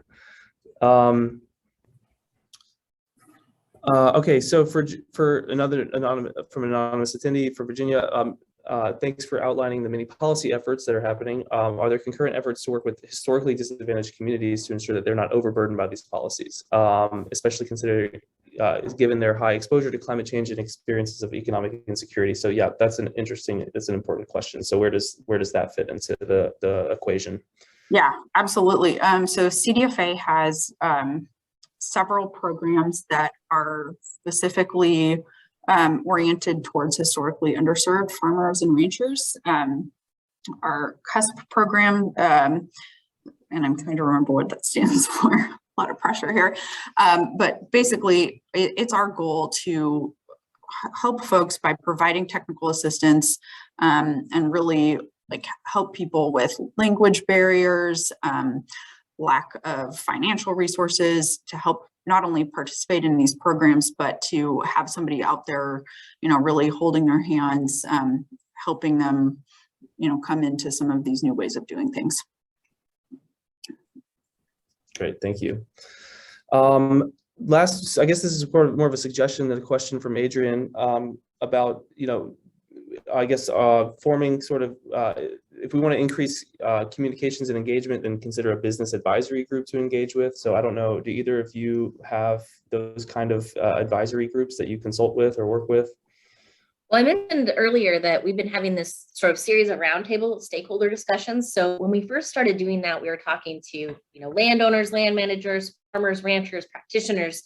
We had a statewide roundtable where we brought together decision makers, folks at the state and federal government, talk to them. And now what we're doing next is actually setting up 2 business themed roundtable discussions. First one we're going to have later this month is going to be basically conversations with utilities. And then the following one, we're thinking about businesses specifically who are interested in working with these kinds of solutions. So I think this is a great comment and definitely something that we're thinking about doing. Yep. Okay, well, thank you so much for the fantastic session. I think we're wrapping up. Maybe we will, I think that's it. Okay, that's the last question. So thank you so much. That was really fascinating to hear from both of you and a great discussion. So thanks again to all of our attendees. We will be returning. All right, everyone. Welcome back to our symposium on catalyzing adaptive and resilient food systems, organized by the UC Davis Climate Adaptation Research Center, the World Food Center, and the Air Quality Research Center. We're back for our 4th and last panel. This panel will focus on health and local communities, more specifically on the ways in which climate change will affect the health of communities employed or adjacent to agricultural industries, strategies to increase health resilience in communities dependent on the agricultural and food sectors, and the ways that local communities can be activated and mobilized towards more resilient food systems. So in this session, we will hear from two distinguished speakers, Catherine Brinkley from UC Davis and Christine Tran from the Los Angeles Food Policy Council. So first, I want to thank you both for agreeing to participate in our symposium. This is great. I also want to give a quick reminder for our attendees that at the end of the two presentations, we will have a Q&A that I will moderate, and that we have a Q&A option on Zoom. So I would like you to use it if you have any questions, and we'll get to them in the Q&A panel. And please refrain to use the chat, but instead focus on the Q&A. So first, we'll hear from Catherine Brinkley from UC Davis. She is an associate professor in human ecology and faculty director of the Center for Regional Change, a university research center that partners with local governments and nonprofits for engaged scholarship that centers social equity. With a PhD in city and regional planning, a veterinary medical degree, and a master's in virology, her research focuses on health and design. Her work is used internationally by the UN Food Agriculture Organization, as well as local communities to guide plans and policies. Catherine, it's all yours.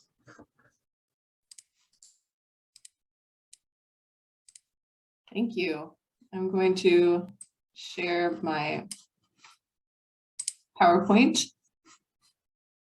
All right, great. We spent a lot of this morning talking about some of the problems and potential solutions. And I'm so excited to be in this session with Christine and talk about what you can do and how to engage with your community to shape your plan for food security, especially during the daunting challenges that we're facing that we discussed this morning. So I'd like to begin by thanking Tiffany Ng from the California Environmental Justice Alliance and Jennifer Ganata of Communities for a Better Environment for their input on the tool that we've created that will allow you to search and compare across plans to provide input. So just to set the stage, the COVID crisis has created deeper rifts in a lot of the problems that we face in the food system. This is a national map of diet-related health, diabetes, and obesity. And since the COVID pandemic, food insecurity has doubled, and households that have children, it has tripled. So the consequences are dire, and a lot of communities are springing into action to try and fix the situation. So here, this is a sample slide of some of the efforts. So in the bottom left-hand corner, this is the Los Angeles street food vending campaign to open up opportunities for smaller scale food entrepreneurs. Many, particularly low-income and communities of color, lack access, so street food vending is a great way to immediately get that. Other communities have piloted programs with refrigerated box trucks, like this veggie mobile truck in Albany, and then still others have pushed for establishing supermarkets in underserved neighborhoods. So this is the Mandela Foods Cooperative, a grocery store that was established in a food desert. And then last, community gardens, which are often thought of as sort of small scale, not really centering food security. But during the pandemic, we've also noted that gardens have been very important for mental health, for community engagement, and for gathering a civic voice around issues of concern. What's wonderful is the policy stage is set right now, particularly in California. So in 2016, California passed legislation that requires local communities to consider environmental justice as they are updating their land use plans. And land use plans are these documents that are thousands of pages long. They set how much housing is going to be developed, where, is it affordable housing, what density, how will roads be developed. And now local communities need to identify disadvantaged communities, so youth, elderly, low-income communities, differently abled communities, and then implement policies to ensure that they are not exacerbating health disparities with new development. And this has really set the stage for rolling out some of these other programs, which Virginia Jameson talked to you about today in terms of reducing organic waste disposal. How will that happen?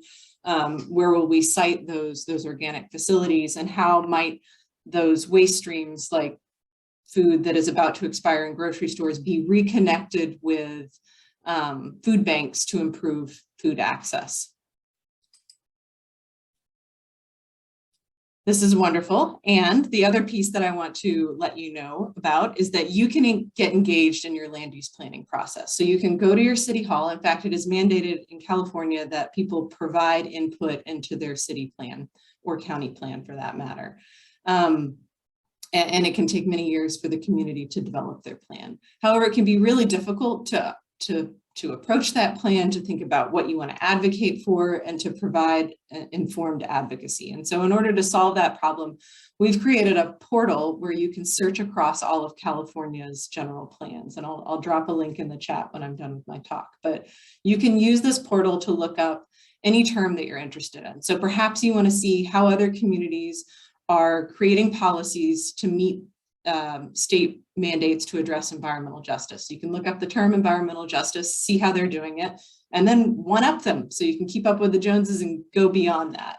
We also hope that this portal will be useful for all of the different state agencies that provide technical planning assistance. For example, the Office of Planning and Research provides guidelines.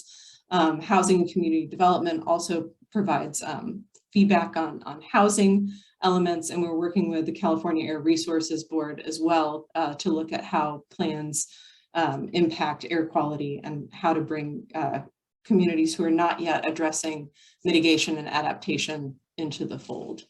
So this is what the portal looks like. You can search again for any term. Suppose you're interested in open space or disability advocacy, universal design. I put in the term environmental justice here to demo it for you. And the portal will highlight which cities and counties have addressed this topic. And this is great because the city of Davis is not the city of Sacramento, is not the city of San Francisco. So this will allow you to kind of look at regional differences depending on mountain, coastal, desert, agricultural. And then you can see the year that the various plans were drafted. You can click on that year and that will pull up a PDF where you can then search for your search term. So Alhambra has a whole chapter on environmental justice and equity, and you can see how they have embedded this into their land use plans, which policies they have proposed. What I want to draw your attention to as you engage in this citizen science is that strong plans often have implementation actions. They make promises. They say they will do something, not they may do something. They have committed funding and they have a timeline of deliverables. So this is important for you to think about as you're reviewing plans for topics you're interested in related to adaptation, but also important for you to think about as you're advocating in your own city or county for changes, so that you're making sure that there are ways that you can benchmark progress and hold your elected officials accountable to those promises that are made in the plan. So just to turn back to food systems, we did a preliminary review. We're working on this analysis right now, but on average, agriculture is mentioned 34 times in plans. Some plans mention them over 300, mention the term agriculture over 300 times, food less so. And what we're doing is pulling out all of these terms and then using text analysis to rapidly read these hundreds of pages, hundreds of thousands of pages of plans and compare policies with outcomes and city demographics. What I want to highlight here today is that we can pull up terms like climate adaptation, and though California land use plans can address climate adaptation without calling it that and are required to address various aspects of climate adaptation, we find that only about 3 to 6% of cities mention this term in their land use plan. And that's up, that's nearly doubled from when we first added plans to the database and the new plans that have been added in those 3 years since. But that's still not enough considering the challenges we're facing. So earlier today, we talked about these powerful models for predicting where we're going to experience frightening climate impacts. We also talked about really promising innovations to ameliorate those impacts.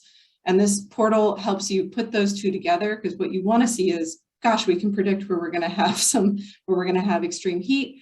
We know that we need to have, perhaps community cooling centers, and then you go to your plan and you see, is it there? So this is where the rubber hits the road, and I think it's probably the most frightening aspect, because the science has moved forward on modeling what we could do, what might happen, but the actual planning to address it is not there. Communities are working through other documents. So these are some examples of efforts that my research lab has been involved in. The Davis Food and Economic Development Plan was a city level plan, which sought to open opportunities for smaller scale food entrepreneurs, legalize street food vending, for example. We worked with Santa Clara County on a food system work plan, which meant to address both COVID and supply chain issues, which Dr. Huff talked about earlier today, and Virginia Jameson alluded to. As California is in a housing crisis and needs to build, what often happens is that instead of building up, communities build out over some of the nation's most productive agricultural land. So this is a plan that seeks to address those concerns. And then last, we worked on a regional food system plan with Valley Vision and the Sacramento Community Foundation, which addresses 4 counties. And the reason that this multi-county scale is so promising is because my lab is producing these county level food guides. And there's a link below there where you can look up some of the guides that we've drafted. And as you probably know, food is grown in certain areas, and then the supply chain doesn't just stay in that county, which means that the plan for a food system, though you make plans often within a local jurisdiction, the food system is much broader than that. So when we map first point of sale or donation for farms in Yolo County, which is what this graphic shows, you can clearly see that farms in the Capay Valley of Yolo County sell a lot to the Bay Area, and the food system ties growers and eaters together with shared objectives around climate, but also around food security and the environment. And we are starting to get a grip on this. So the last piece I want to leave you with is that nearly half of California's city and county plans are older than 15 years. There is an urgency in updating plans to address topics that we know we need to address very quickly. So we are out of date, out of time, and my hope is that this tool helps inspire efficient and informed planning. So not only can you acknowledge where other cities have addressed issues of concern, so climate adaptation, as I mentioned in very few city and county plans. Racism is only mentioned in 3 city plans. Golf courses are mentioned in about 300 city plans. So some topics are very prevalent, other topics are not. And then the other use for the portal is I hope that we can track and celebrate updates. So for example, a lot of hazard plans are out of date, and for jurisdictions that do not have up-to-date hazard plans do not qualify for FEMA funding should disaster strike. And given that climate models predict so much more climate-related disaster, there's a real need to update those plans. There's a research article that was recently published there if you're interested in more. And with that, I will turn it back over to Erwin and Christine. Thank you so much, Catherine, for a really great overview and a very interesting tool. Next, we'll hear from Christine Tran, who is the Executive Director of the Los Angeles Food Policy Council. She is a first-generation high school graduate. And Angelina from South El Monte, she is the daughter of refugees. Her mother worked in sweatshops, her father as a day laborer. Through her lived experiences, she is committed to increasing healthy food access, expanding local opportunities, and building healthy communities through inclusive policies and programs. The floor is yours, Christine.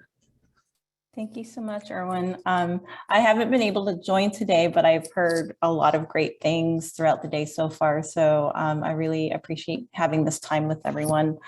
I do have a video queued up.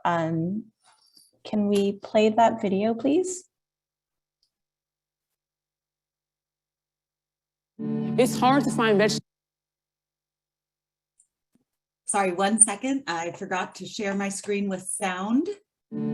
So let me read. Oh, we can hear it. Oh, okay, great. Thank you.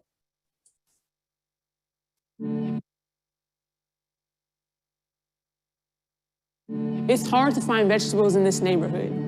The closest grocery store is a mile away. I remember being a young girl in this liquor store. There was a lot of gang violence. My dad helped clean this corner up. Hanks was my dad's dream, and now I understand how it's connected to my dream. Hanks on 3. 1, 2, 3. Hanks!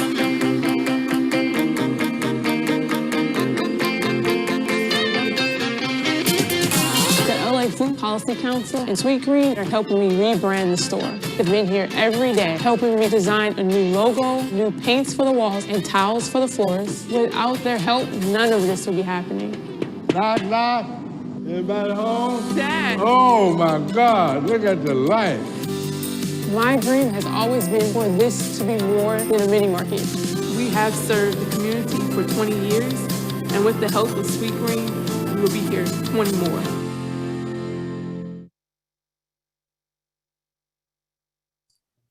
Thank you for sharing the video. I wanted to really focus on what it means to have access to fresh, healthy food in the community. And Kelly, who's the daughter of Hank, they've been such a joy to work with in so many different ways. And the thing to think about food is, as consumers, we all eat. And so when we use our dollars to buy the food that we eat, we are contributing to markets. We are contributing to just different channels of the food chain that sometimes as consumers we're not quite aware of. And so I wanted to ground my conversation with you all using this video because one of the programs that the LA Food Policy Council oversees is our Healthy Neighborhood Market Network program. And what the program entails is a healthy food retail curriculum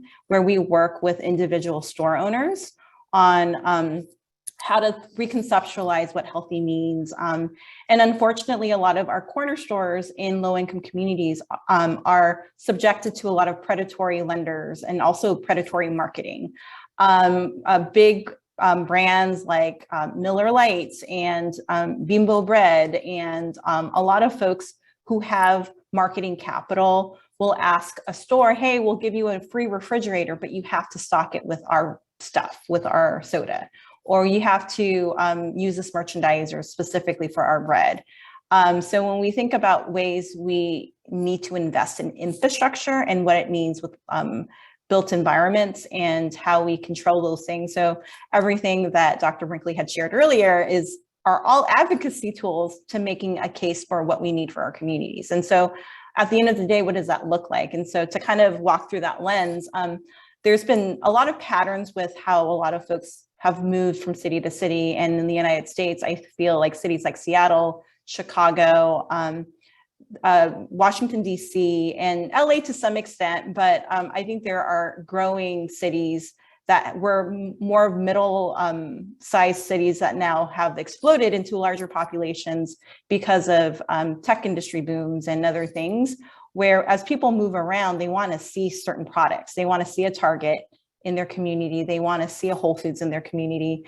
And so that leads to supply chain demands, which creates markets. So when we think about how capital moves, it's really important to think about ways we need to reclaim our food chain so that we're not so caught up on meeting demands that don't make sense sometimes, business sense specifically, one example I'll provide, and I'll put this into the chat later on. We had a program that we ran from April of last year through February of this year. So it didn't run a full 2 years, and it was because we were provided a grant by the California Department of Food and Agriculture to support corner store owners and CalFresh recipients. And CalFresh is a public food assistance program that is previously known as food stamps. Nationally, federally, it's known as the Supplemental Nutrition Assistance Program.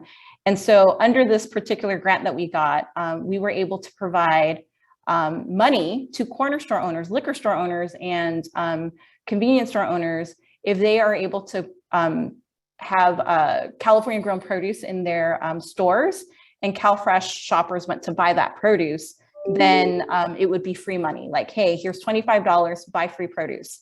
The problem with this was corner store owners, like the person that you saw earlier, Kelly, they were responsible for buying California grown. The problem with California grown in California, in LA, is that California grown is more expensive. And so we have a very displaced food chain right now. And so when we think about even programs that seemingly are supposed to help our communities in getting the support that they need, when you have restrictions like California grown, what does that mean for a corner store owner? And so we, for instance, in California have avocados. So buying Mexican avocados are going to be way cheaper than California grown. So under this program, how it was designed by the state, you can't be eligible for this money if you're buying a Mexican grown avocado. You have to buy a California grown one. And for our corner store owners, it was hard because they were actually losing money. They were buying product that customers may not buy. And we saw this as a problem, and we were a grantee in this process. And so we had to really redesign our program. And so what we ended up doing was we created a produce aggregation model. We worked with 2 produce aggregators. One's called API Forward Movement. They work specifically with farmers of color in the region, and a convenience store model called With Love Cafe and Market in the Pico Union community in Los Angeles. And they work specifically with South Central urban growers. And so by creating a local supply chain, we were able to spend down on this grant money and not overburden the corner stores. And so a lot of strategic thinking is so important in making sure that our communities are healthy and that we can localize our supply chain. These are just some examples where when we think about policy, practice, and research, sometimes good intentions go really wrong when you actually don't see a policy through. And so being able to even share Hank's Mini Mart's story is really important. They are a beautiful store. They are where they want to be physically as a built environment type of space. Inside Hank's Mini Market, when you walk in, you saw a few a few screenshots of what the store looked like. But when you actually walk in on the right-hand side of a liquor store in South LA, there's a communal table where kids get to do their homework. There are book clubs. Mothers will have meetings. Entrepreneurs will meet up. So it's a really great space. And we actually built out a similar model for another store in South LA where there is a communal table as well. So there's a lot of imagination that can go into what a corner store can look like. The issue behind some of these things sometimes too is you look great as a store, but what does it mean to have a robust business model? Do you have the right supply chain? And so these are some of the challenges that I think a lot of our corner stores and smaller businesses deal with, because you might have a great idea, you might have support to look bright and shiny, but what does it mean to have a steady flow of customers to come in and really have that uptick in produce so that you as a store owner can make that work? And similar to some of these pieces, a lot of folks may not realize that there are other challenges. And so I mentioned the program CalFresh earlier. Hank's Mini Market right now, they're trying to get certified by the USDA or approved by the USDA to have an EBT portal, which is the machine needed to process all of the transactions from public benefit. So this is CalFresh, also WIC, Women, Infant, Children, which is another program that supports pregnant mothers and families with kids under 5. These portals are really hard to get, and they're very costly sometimes. And Kelly has been trying to get Hank's Mini Market to have this portal for quite some time, but there's a lot of permitting things that she has to go through. And so sometimes the bureaucracies that we have too makes it hard for corner stores to actually have a strong business model. And so our Healthy Neighborhood Market Network program really helps provide the coaching and the support necessary so that Kelly isn't alone on her journey. Unfortunately, a lot of business owners are very alone in this journey. And so it makes it really hard to upkeep a healthy food retail store, even after you've gone through a transformation like Hank's did. So these are just some examples I wanted to share. And I think it fit in really nicely with Dr. Brinkley's presentation, because at the end of the day, as a food policy council, when folks ask me, like, what can I do as an everyday person? I want to help. And so I always remind folks, with your money, you are creating supply chains, you are doing things. And so it's really rethinking the things that we're engaged in an everyday process. And you as an individual, let's say you change your behavior, you might not be able to change an entire food chain, but you can actually encourage the corner store owner that you go to think about stocking something, and maybe it's having a conversation. I was at one of our corner store partners the other week, and I saw a neighborhood resident come in looking at bell peppers, and she said, you know, this doesn't look too great. I don't know if I want to buy it. And so she said that out loud to the corner store owner, Mandeep Singh, who owns the store. And Mandeep said, you know what? Take as much as you want. I'm not going to charge you. And could you hear someone in like Ralph's or a big chain grocery store ever say that? No. And so the idea of having a relational based food chain is something that we definitely need to revisit. There's this conversation right now of like, what does food sovereignty really look like? And so food sovereignty in theory versus practice, I think is really difficult. It's not like everyone should be an urban grower, but know who the urban growers are. How do we support them? And making sure that we're able to support them in a way so that they can stay in business. There's a lot of volatility in farming that a lot of people don't realize. So the picture perfect produce that people see, even through imperfect produce, it's still curated. There's a lot of produce that don't even make it off of the farm. And I think these are part of the food conversation that we need to revisit and reconnect on, because it will surprise.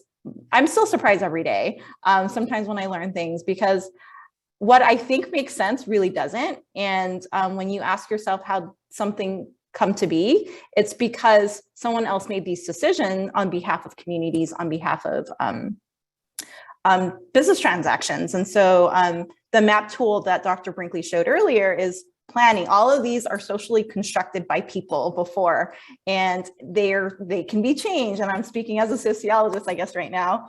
But you know, these are some examples of like how change is possible. It's not impossible, but it's really thinking about ways we can recalibrate and connect. The Farm Fresh LA program that I talked about earlier, that's an example. We literally created a supply chain. The urban farmers never knew anything about the corner store. There was no connection. The produce aggregators knew our stores. They knew the farmers. We just had everyone have a conversation. And just to close the loop on that story real quick, one of the 3 stores that we supported was Skid Row People's Market, which has the highest concentration. Skid Row has the highest concentration of unhoused folks in the entire country. And for this particular corner store, we were able to ask farmers to grow to specification. So for unhoused residents who don't have kitchens, can we see more ready to eat produce like oranges and things that you don't have to cook, carrots. And so there were no onions, there were no produce that required a kitchen. And so being able to tell a farmer, hey, can you grow for Skid Row in this way is power. And I think these are aspects of power and agency that most consumers and even folks doing small business work don't realize exist. And so a lot of what we try to do at the LA Food Policy Council really is to connect these dots, cross-sector, interdisciplinary, really thinking outside of the box, but in partnership with as many people as possible. So thank you. Thank you, Christine. Thank you for highlighting some of the challenges for local communities to have access to healthy food, but also for telling us some wonderful stories of success, which I think is a great way to sort of end our presentation is on an optimistic note and not, always talking about all the challenges that can sometimes feel overwhelming. So I think this is great to show that there's success as well. So I'll open it up now for the Q&A panel. If you have any questions, please, for our two distinguished speakers, please write them down in the Q&A option on your Zoom. Right now we have 4 questions, so I'll just start in the order they were asked. A question for Catherine from Alessandro. Does your portal tool highlight interactions, inconsistencies, or negative feedbacks among plans at multiple scales of governance? This could be useful to find pain points and opportunities for optimizing planning and related outcomes. Thank you, Alessandro. And I should mention Dr. Osola is one of the leads on that giant COVID gardening study. So if you want to drop that in the chat for folks, that is a fun, heartening read, and all of the popular press articles that came out of it as well. I'm going to tell you a little secret that's an open secret. Every city and county has to create this document, this planning document that guides growth and development, right? And then that document is what can be used in lawsuits if developers decide to build not according to it. However, there is no state agency which is empowered to read the entire general plan.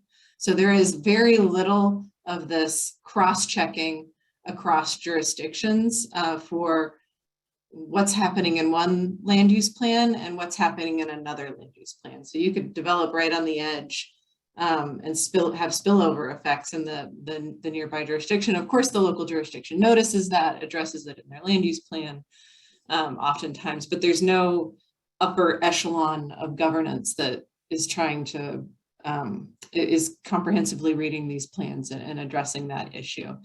That's a wonderful idea. The portal that we built was built on a shoestring budget with a grant from the National Institute of Health, and we are constantly seeking funding to keep the planning portal updated and to build it out. So addressing some of these multiple scales of governance is exactly where we want to go with it. And in order to do that, we need those state agencies likely to be empowered to read plans as part of what they do.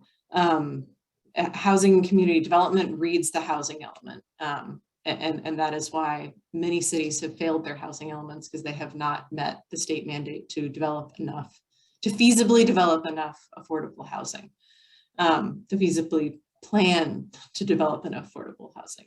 So that is one instance where that state level overview is pushing local jurisdictions to meet the need. And I think we will start seeing some of that around climate, because left up to their own, local jurisdictions don't have the capacity, sometimes the technical expertise to read across other plans. And until we created this portal, there wasn't even an opportunity to really do that in a systematic way. And without natural language processing power, which you need, you need research expertise to do.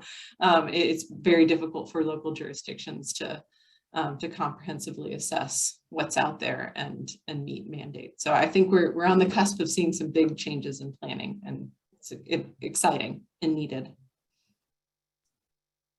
So even though the question was specifically for Catherine, I want to give Kristen an opportunity to add anything if you have anything you want to add. So I'm not a planner, but I did take a lot of planning classes while I was at UCLA, and I feel like there are elements of planning that I feel like is so important and integral, and this is why I feel like interdisciplinary work is so important. So even as I was hearing Dr. Brinkley talk about her areas of expertise, it didn't sound like a foreign language to me. And I think that's one of the challenges of this, like how do we connect the dots, cross-pollinate in a way where if we had a microbiologist on this panel, how can we just talk shop? And I feel like the challenges sometimes with governance is not necessarily moving things. I actually think moving things is easier because there's always a process. But the hard thing is making sure that we all see the same thing from beginning, middle to end. And I think the challenge with what I've seen in the LA Food Policy Council especially is sometimes we have amazing policies, they get passed, people celebrate, and then what happens? And so that's the what happens part that really just is sad, because this is where we feel like we've stepped 10 million steps back when we should be stepping ahead. And one concrete example actually is our urban ag incentive zone. We actually have a particular policy in the city of LA and in the county of LA that supports people who have vacant land. Landowners can actually receive a tax break if they allow urban farmers to actually farm on their land. So land for free for folks who are farming, and then landowners, they get tax breaks. It sounds great. In LA City, we have 4 million people. Out of 4 million people, less than 10 people are enrolled in this program. And did the policy pass? Yes. Did we celebrate? Yes. So what does it look like to actually make it a successful program? And so I'll put another link into the chat. We recently completed a 3-year study called Fresh Ideas for CalFresh. And so in order to qualify for CalFresh, you have to go through a lengthy process with applications, and it gets really cumbersome. And so unfortunately, and this is now my hat as a mixed methods researcher, sometimes when you call out the problem, so let's say the problem is stigma. Well, let's unpack stigma. And so oftentimes research will stop at the problem and not go further to really suss out the solutions. And so one of the issues around CalFresh, school food, and a lot of programs that are meant to support low-income communities end up not working very well because good intentions, again, they go wrong. And so the idea behind connecting those dots between governance and reality, the government works for us, with us, and are made of people. And so a lot of times it's being able to level set, and if you're not on the same page, it's really hard. The LA Food Policy Council is super, super fortunate in that the way we evolved along with the community and along with government. And so when we have conversations with government, they see us as part of their allyship. When we're in the community, we're part of their allyship. So we're like that friend who is the friend between two people who may not like each other sometimes. And so it's really hard to have the same conversation when it feels like everyone's on another page. But this is why it's really important to level set and to make sure that when things aren't going well, how do we fix it? And quickly, and not wait until like whole generations grow up. And that, I think for us, infrastructure is everything. One quick example I'll give, I was part of a C40 conversation, and our conversation was around recycling. We tell youth, recycle. You are the stewards of your planet, right? We tell youth all of these things. I grew up with Captain Planet as a cartoon. Like, I am ingrained to recycle. But living in LA, there are no recycling bins, really. And so if I want to recycle something, I'm holding on to my glass bottle, my can here until as long as I can find a recycling bin. But I'm going to hold on to it, but most people don't. If they don't see a recycling bin, that's it. But how do we have city infrastructure so that we have the recycling bins? And it's possible because municipalities elsewhere, Seattle, there's composting even. So when you throw away stuff, you have choices. Do you compost? Is it landfill? Is it recycling? But all of those infrastructure requires advocates, require political will, and also citizens. How do we as individuals demand these things of our governance and demand generationally, how do we keep these things top of mind so that climate change was not a 90s issue, right? So unfortunately, I think it was a 90s issue, and for a couple decades, a lot of folks stopped talking about it, a lot of folks stopped funding it, and then now we're in 2022, and with everything going on, there's a lot more problems than we had in 1990. So how do we make sure that we keep everyone accountable? All right, thank you. Catherine, I see that you tagged yourself to answer the following question. Is that correct? Food systemic issues are difficult to address in a more holistic way. What are some barriers and promising practices to help us overcome these complex challenges? A very easy question to answer, right? Right. Great question. Not difficult to type the answer to. Two pieces here. So I think every plan usually starts with a value statement. And as Christine was just alluding to, sometimes communities can't get on the same page about what they value. So do they really truly value equity and small scale entrepreneurship, i.e. would they legalize street food vending? About 70% of California cities and counties make it very difficult with a variety of different legislative tools for street food vendors to operate. So I think that first bit is each community creating their value statement. Is ag land preservation the centerpiece? Is social equity the centerpiece? Is poverty alleviation the centerpiece? Is anti-racist policy the centerpiece? Each city has a different, feel to it, each county as well. So once you have that value statement, then you can start tagging in some of these different responses to it. So as Virginia Jameson was saying, the state rolled out this really ambitious policy to reduce organic landfilling of waste. This is food system waste, and that there had been hiccups in rolling out that policy. But I think one big promising piece that counties are starting to realize is that a lot of food waste happens with grocery stores that are just landfilling food that could have been donated.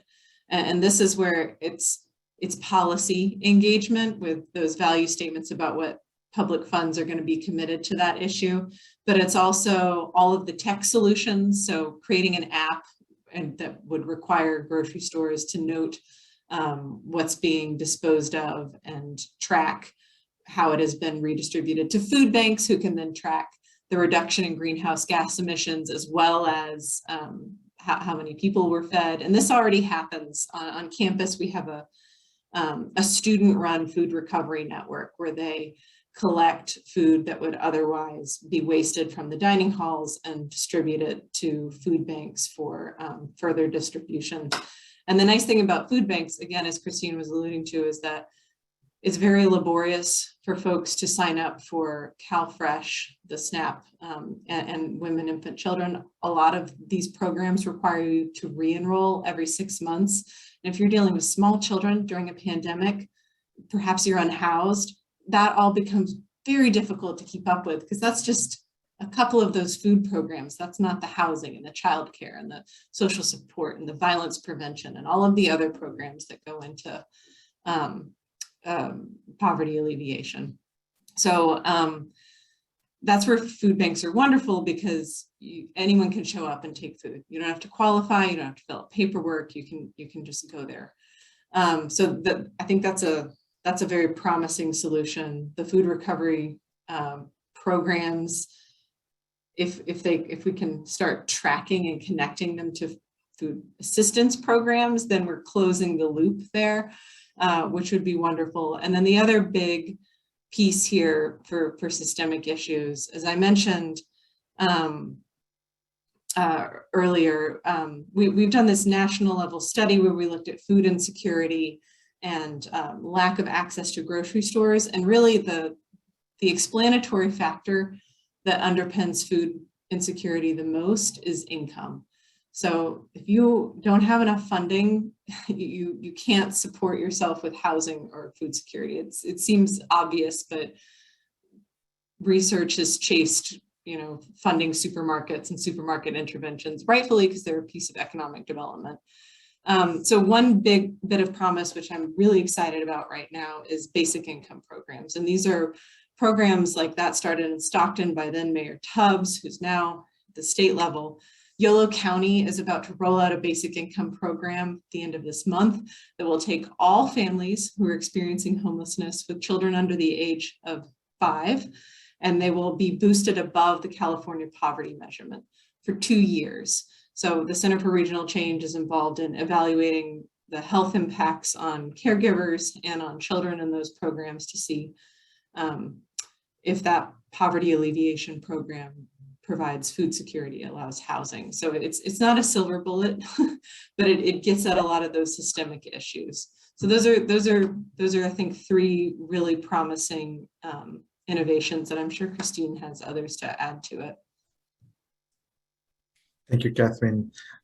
Kristen, do you want to add on to that particular question, or do you want to also address the question that you just tagged? I'll let you decide. You can give me a 1 if you want to continue, or 2 if you want to move to the other question, and I can read it. I can address the first one really quick. I think a lot of time, and this is just things that I've realized. So I've been in this position for 2 years, and prior to this position, I was a funder. So I was a public grant maker, and so I was able to see through the lens of philanthropy how things work. And nonprofit wise, I've been doing nonprofit work for quite some time, but this is the first time I'm actually leading the organization. And so the level of intimate knowledge you get in nonprofit when you actually get to lead one.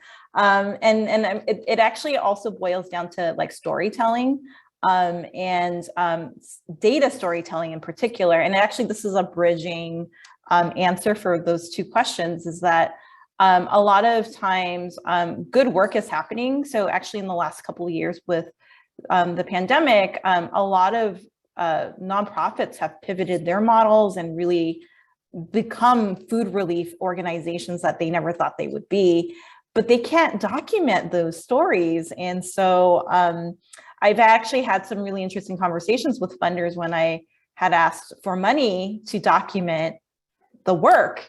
And the funder that, I'm not going to mention who it was, but they were like, just some cell phone photos would be great.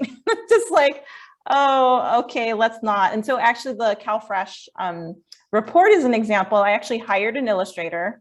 I did a lot of the writing, but I hired an illustrator to really illustrate the program in a way that the community wanted to see the program, to wish this is what I would love for the program to be. And so as a whole, it has a conceptual framework, it has limitations.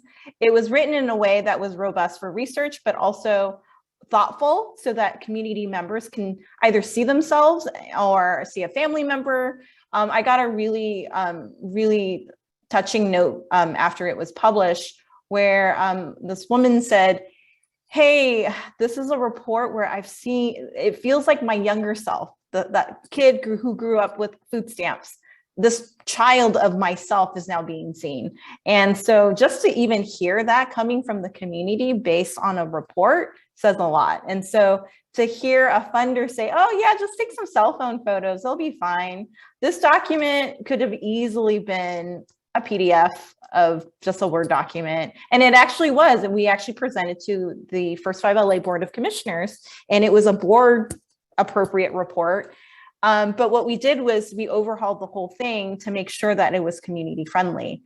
And so when you don't have, I call myself a cultural broker, and it's language within community engagement work, where how do you broker in between and across systems so that you can advocate for those pieces? And unfortunately, we don't have enough cultural brokers out there to translate between worlds. And because of that, people operate in their own work, going back to some of the things I mentioned earlier, where people are decision makers, but they're making decisions on behalf of people, not with the lens of I've experienced this myself. And so, Erwin, when you were reading my bio earlier, it's like, yeah, that's me. I grew up as a CalFresh kid. I got free lunches. So I know a lot about these pieces, more so than someone who's making decisions right now about the cafeteria. So like, what does that mean to uplift the voices Because oftentimes people draw that line in the sand and it's a power dynamic of like, well, the community versus the government versus someone with a PhD and someone who doesn't have a PhD. And so how do we make sure that the power dynamics are more even and distributed leadership is centered? And so for me at the LA Food Policy Council, we gather folks from all across different agencies. So we have we have a grandma who's working on urban ag on her spare time. And we also have someone from the Department of Public Health, all serving on similar working groups. And so it's really trying to create those spaces so that everyone is heard and seen, so that there is no confusion. And with that, how do we build leadership with empathy so that we are not making decisions based on bottom lines, because that definitely leaves people behind. Thank you. So for the record, I will read the question and then let Catherine and Kristen, you can also add, how can we best support historically disadvantaged communities to ensure that they aren't overburdened by the policies that Christine mentioned? So maybe Catherine, do you have any thoughts on that, or? Maybe Christine can go first on this one. Okay. Yeah, so again, making sure that everyone is heard and seen. So the example I gave earlier during my portion of the panel, if we didn't listen to our corner store partners about their challenges with buying California grown, we probably wouldn't have had a successful program. And so what does that look like? And so in the beginning, we actually had 20 people a month participate in the program. And so by the end of the program, we were giving out like hundreds of bundles, like upwards to 200 plus bundles of freshly grown produce, locally grown, for $1 CalFresh dollar. And so we made it happen because we were able to listen to everybody. As gas prices went up and water shortages were happening during the last couple of years, we were also able to adjust the prices that we had determined in the program. If our corner store owners actually had to go out and buy market value product, they would have gotten hit with a lot of these costs. And so we were able to mitigate a lot of these issues as part of the decision-making person or body in this grant program. And I think for me also, as I'm leading a nonprofit, how do funders talk to nonprofit leaders to be on the same page? Oftentimes when you have that power dynamic, it's like, if you have money, you have power. And it's hard when you operate within that context, because if you don't have money, what does your power look like? And one recurring word that we've been exploring with community members in different contexts is agency. I've worked with different people in different contexts, whether you're an everyday community person or you have a title. The word agency, actually people struggle with. And if you work for government, some folks are like, well, that's my boss, not me. And I've worked with store owners where I'm just a store owner, I can't make decisions. And so seeing one of the questions about the green pepper example, it's like, he was exercising his agency, where as a store owner, he was like, you know what, here, have the free green peppers as much as you want, no charge. And he was so nice and approachable. He didn't say anything combative to the customer. It was a very nice exchange. And the other thing about Mandeep, the store owner that I referenced, is that he knew every single person by name. Every person and their pet that came into the store, he greeted. And it was just something that you normally don't see. And that makes a big difference in creating a safe environment. In the CalFresh report, we definitely amplified psychological safety. So in addition to disenfranchised communities, we're also looking at historical oppression and trauma intergenerationally. And so when we have a relational based food supply chain, we're also looking at being able to have conversations about, my crop wasn't really great this year. Can you take this instead as, you know, a vendor? The reason why there's so much food waste, going back to the food waste component that Dr. Brinkley mentioned, is that we are growing to a market that just is not perfect. And so Sometimes farmers will grow in excess just to make sure that they will have enough for their contracts. Big box grocery stores will negotiate contracts for, let's say, bananas a whole year in advance. So those conversations of food is decided upon before the product is even in the ground and growing. And I always share, it takes 2 to 4 months for a carrot to grow. It takes 3 years from seed to spear for asparagus to grow. And so when you actually figure out that it takes resources, land, and people to make food work, it really changes this dynamic of like, where does my baby carrot come from? And so it really helps to have that relational conversation, including folks who do live in disenfranchised communities where, as the last mile of the food chain, they're an afterthought, not the first person in the food chain that people think about. Thank you, Christine. Catherine, did you want to add anything? And I think we probably will end there. And I'm sorry for the anonymous attendee who had one last question, but perhaps we'll have other opportunities to answer that question. Sure. One of the things that's been really helpful with the Center for Regional Change, especially because we focus explicitly on social equity and communities that are impacted, is to really truly engage in community supported research. And that means that the community members who are impacted are shaping the research questions, not just and the analytic methods, and discussing and contextualizing the outcomes, and then putting those outputs in a format that is useful for them, which is not always an academic article that's behind a paywall. It's not always even a report that's not behind a paywall. Sometimes it is, as Christine was alluding to, videos, story maps, testimony.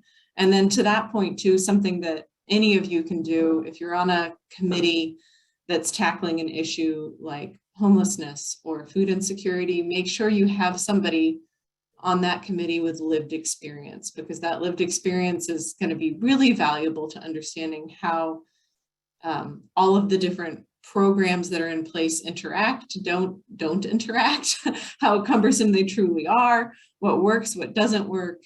And because you're asking folks who are so impacted to serve, it is usually very helpful if there's some sort of stipend or compensation, and then a whole lot of just respect and appreciation that goes into not creating those weird power dynamics.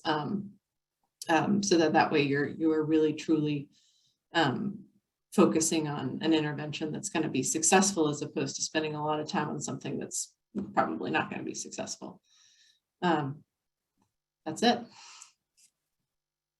Well, I think this was a great word of wisdom to end on. So I want to thank again Catherine and Christine for agreeing to participate in our panel. And I will let Gray give us a closing remark in 1 minute for the entire symposium. Yeah, 1 minute to summarize. An awesome day. This was fantastic. So virtual claps for all of our amazing speakers. Thank you so much for participating. I can't believe it. I think today was just like what I got out today was incredibly diverse group of speakers talking about such a diverse group of challenges and ways we can try to address it. I think it's really cool to see this kind of synthesis between, we have scientists and researchers, policymakers, people working on the ground out there implementing this stuff. It's really awesome to hear from so many voices in this topic. And I think it really speaks to how there are a lot of opportunities for us to advance solutions. And I think that the people that we heard from today have some amazing ideas and are doing really amazing work. And so after this, we have an opportunity for everyone to hang out and do a virtual kind of happy hour, because I'm sure people will have more questions. This hopefully, I mean, there's so many opportunities for building new connections out of this group. And I hope everyone can join for that to continue participating and chatting. I want to make a huge thanks to Gemma and Olivia for organizing and getting this done. They really put this together and helped make this happen. Big thanks to the World Food Center for sponsoring this event. And a shout out to to ourselves, the Climate Adaptation Research Center and the Air Quality Research Center. We are excited about continuing to make these kind of events happen. If you're interested in future participating in the center, if you're interested in future events, please get on our mailing list, contact us, reach out. We're always looking for building new connections, because that's kind of what we're all about. And so with that, thanks for everyone who attended, and we'll sort of continue this as a virtual happy hour now.